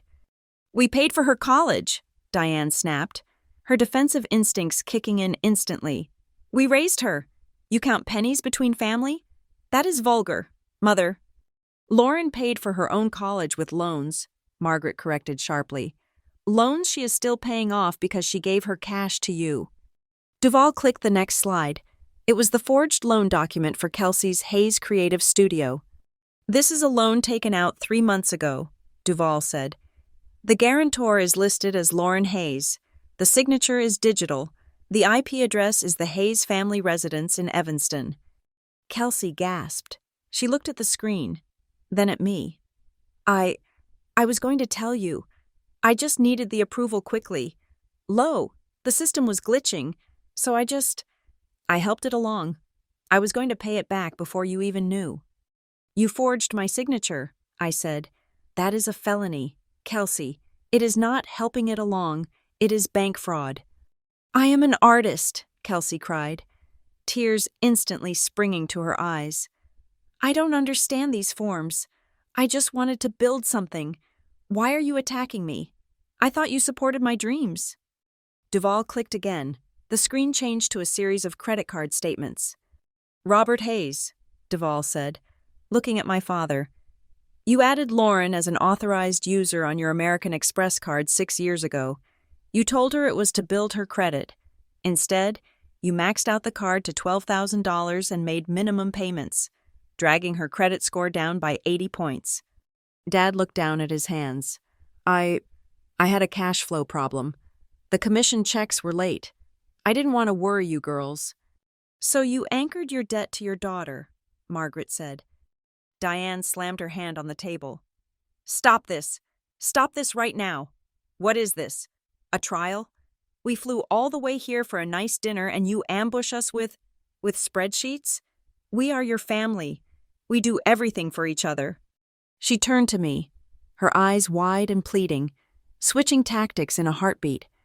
Lauren, look at me. I know we ask a lot of you, but that is because you are the strong one. You have always been so capable, so resilient. We lean on you because we trust you. I thought you liked helping. I thought it made you feel good to be the rock of the family. I didn't like it, I said. I did it because I thought if I didn't, you would drown. But you weren't drowning. Mom, you were swimming on my back. We were struggling, Diane shouted. The economy. Your father's bad luck. You have no idea what it costs to maintain that house, to keep up appearances so you girls wouldn't be embarrassed. Speaking of the house, Duval said. He clicked the remote one more time. The screen displayed the email from Diane to the real estate broker. The subject line, Draft Plan for Margaret Hayes Asset Liquidation and Care Facility Placement. The room went dead silent. Diane stared at the screen. Her face drained of color. She opened her mouth, but no sound came out. You were going to sell my condo, Margaret said. Her voice was quiet, deadly. You were going to put me in a state-subsidized nursing home in Waukegan, and you were going to keep the $600,000 in equity for yourself. No, Diane whispered. No, that was just an inquiry. I was just exploring options. Mom, you are getting older. I was worried about you living alone downtown. The facility you chose has a 1-star rating, Margaret said. It has been cited for bedbugs 3 times in the last 2 years. That is where you were going to put me? I didn't know, Diane sobbed. I was just trying to plan. Why does everyone think I'm the villain? I carry the weight of this whole family. I worry about everyone. You worry about your bank account, I said. Margaret stood up. She looked down the table at her daughter and granddaughter. You are not victims, Margaret said. Kelsey, you are not a dreamer. You are a 26-year-old woman who refuses to work. Diane, you are not a struggling mother. You are a predator who eats her own young. She nodded to Duval. Read the decree. Duval opened the final binder. He took out 3 copies of a thick document bound in blue ribbon. He slid one to Diane, one to Robert, and one to Kelsey.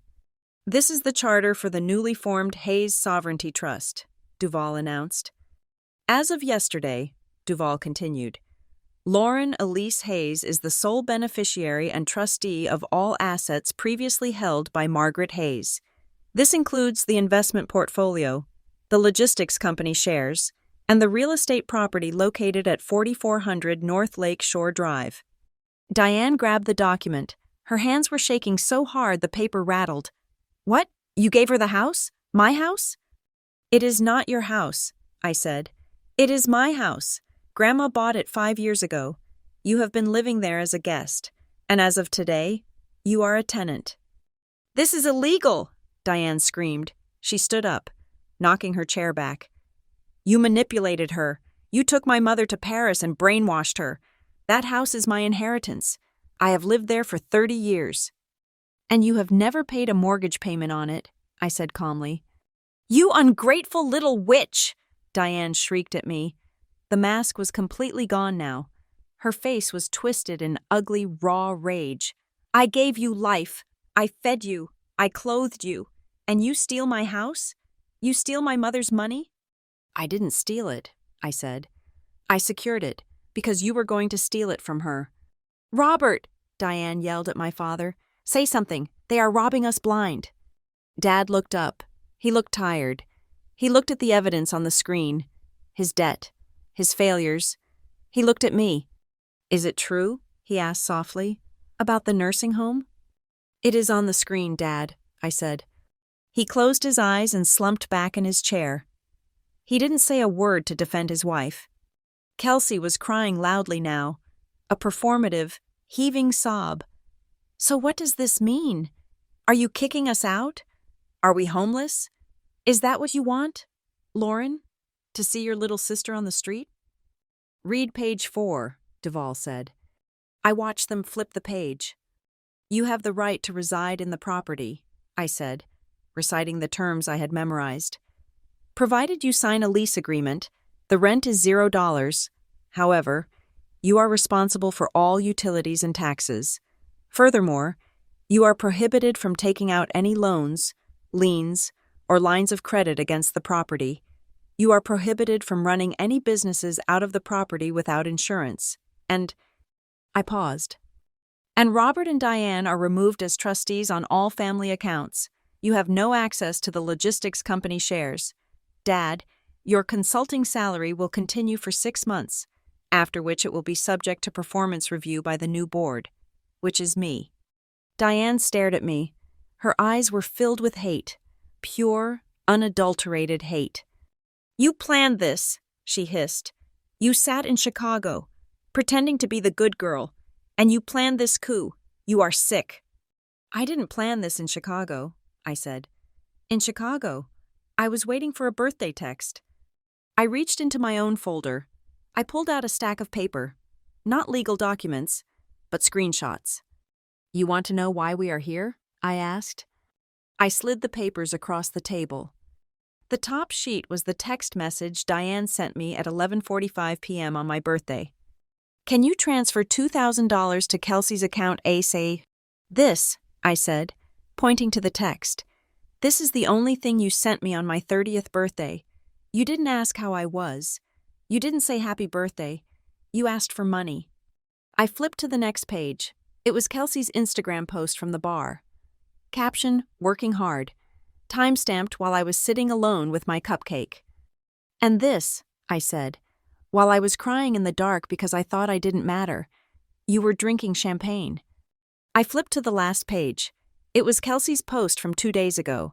Sometimes family is who you choose. And then you publicly insulted me because I didn't pay for your studio. I stood up. My legs felt solid. My hands were steady. I didn't steal anything from you, I said, my voice ringing in the high ceiling of the room. I just stopped letting you steal from me. The house is mine.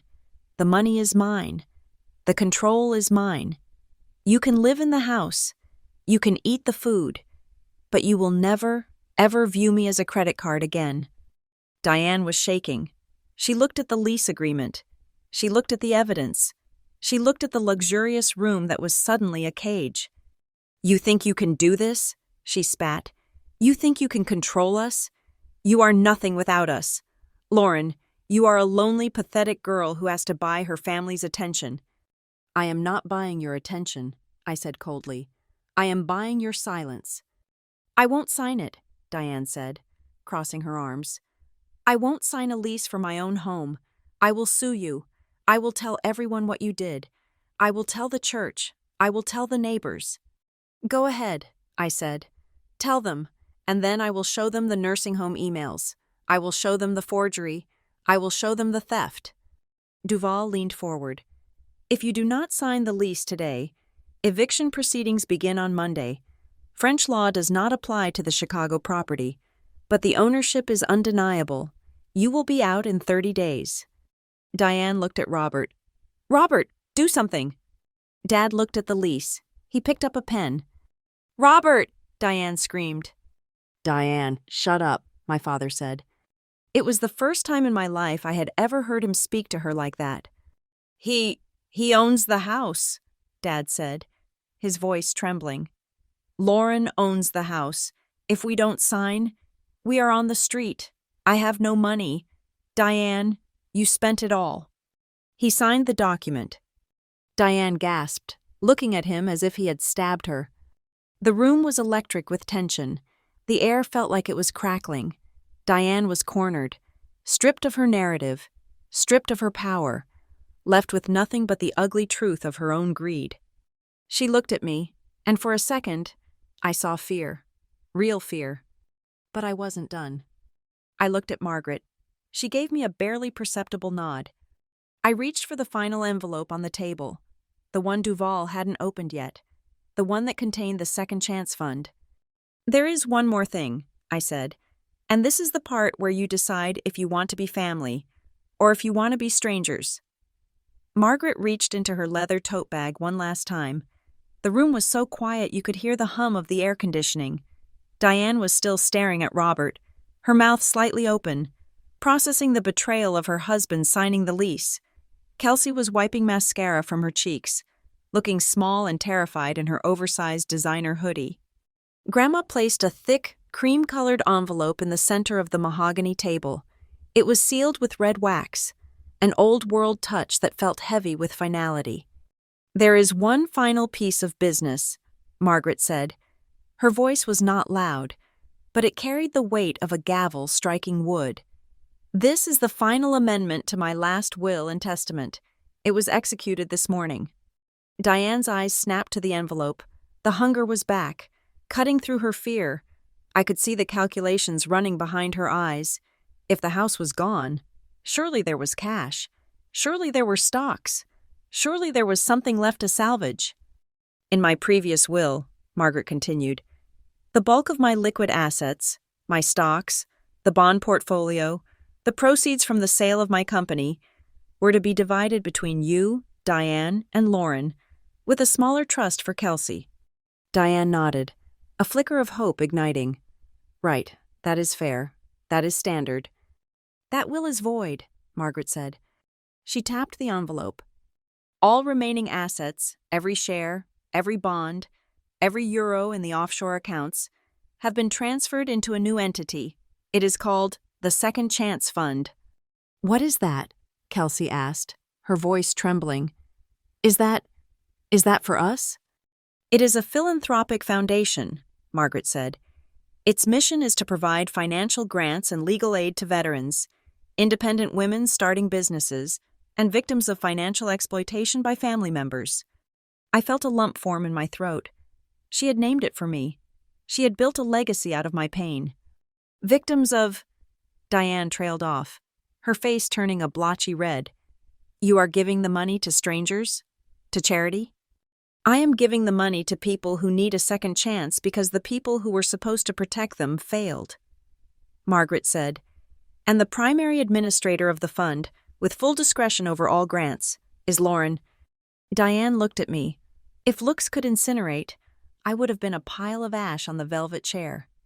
You, she spat, you took everything. And what about us? Kelsey cried out. I am your granddaughter. You are going to give your money to random people and leave me with nothing? I can't pay my rent. I can't even pay for this trip back.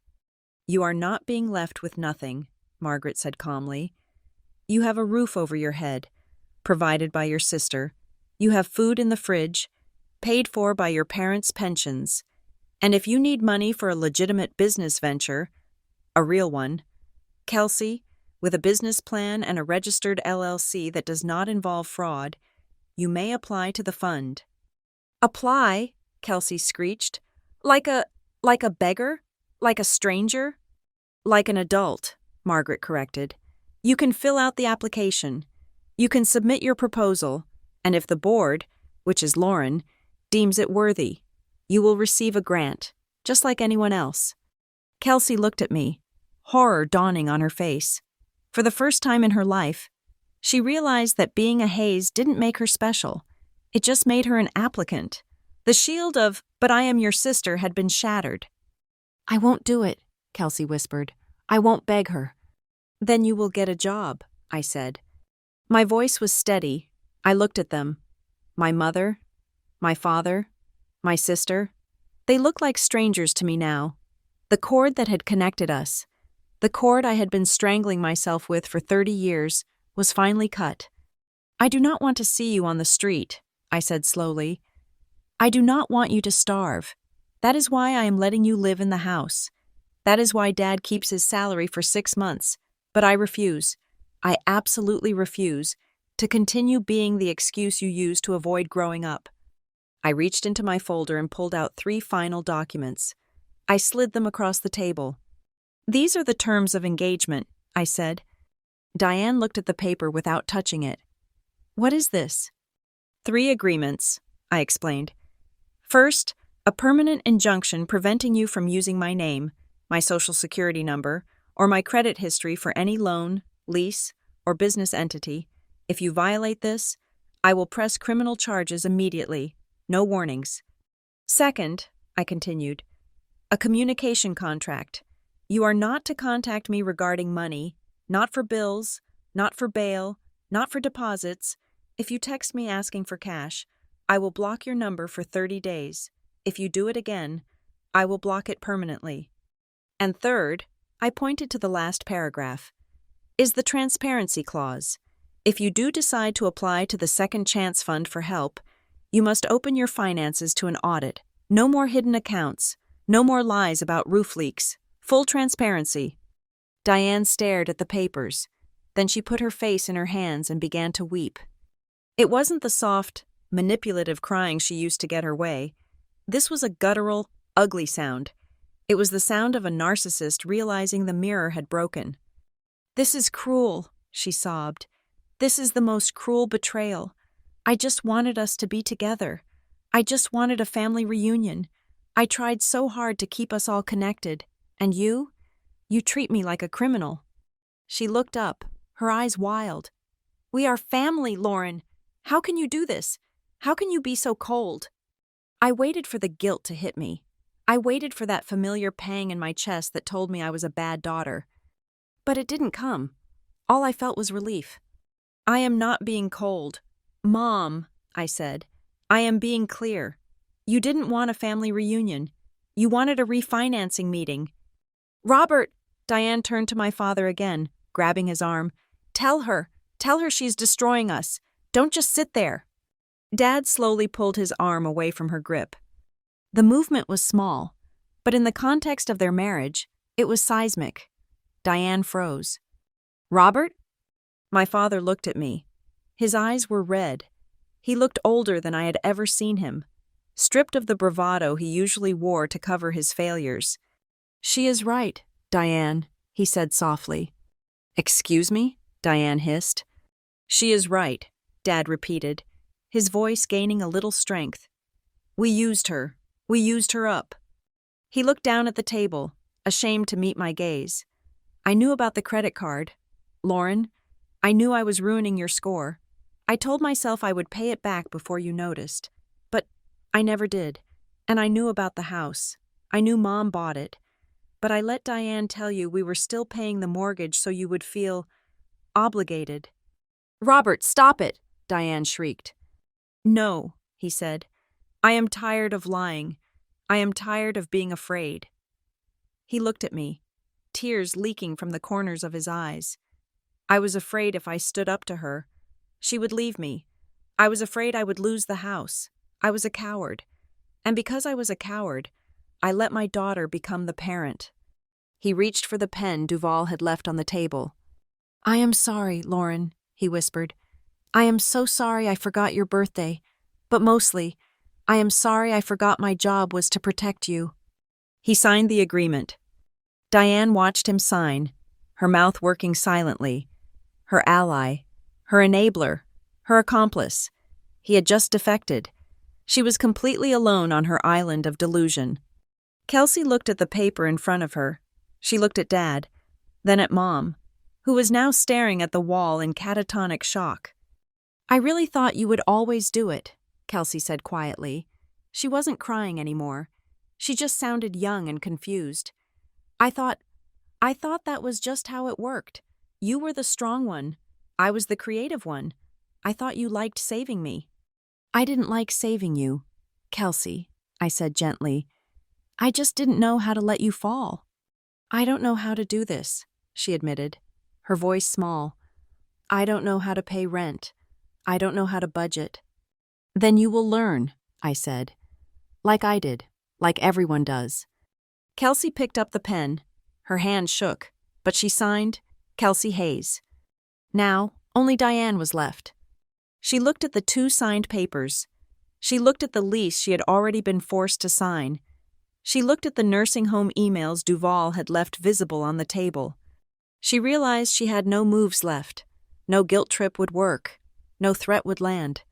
She picked up the pen. She didn't look at me. She didn't apologize.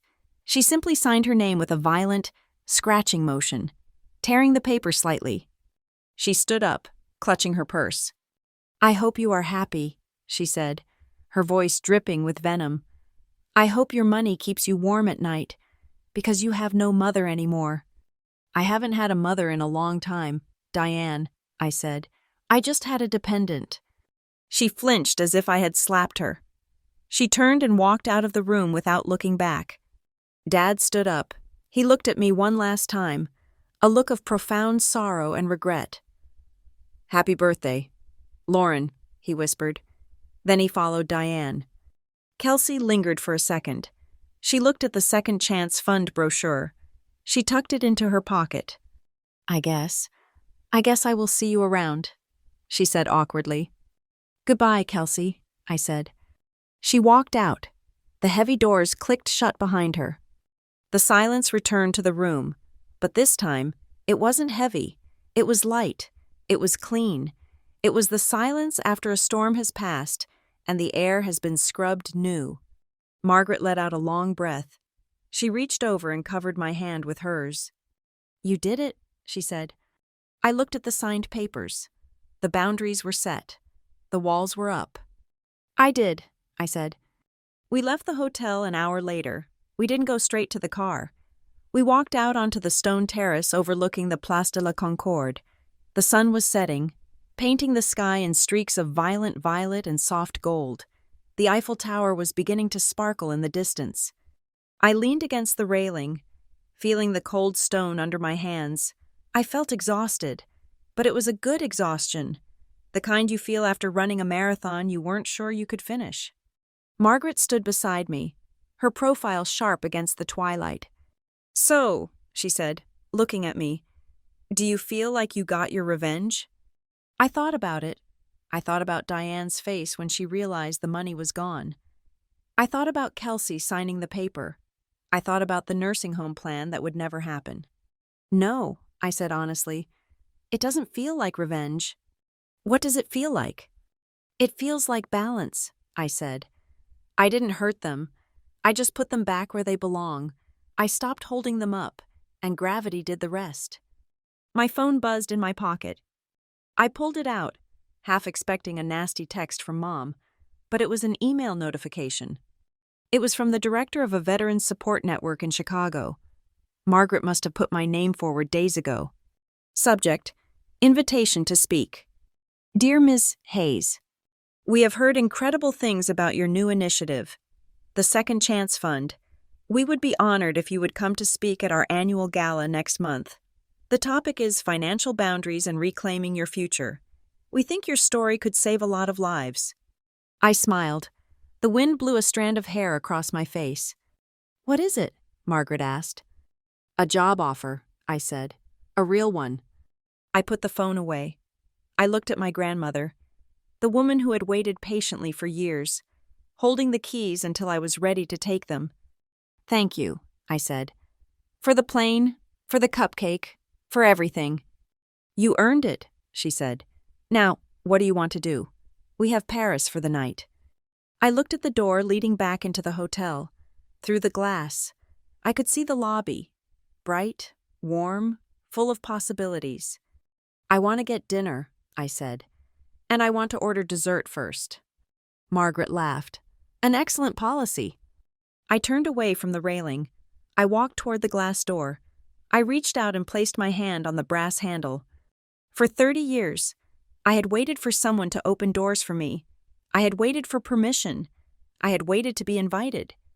I gripped the handle. The metal was cool and solid. I pulled the door open.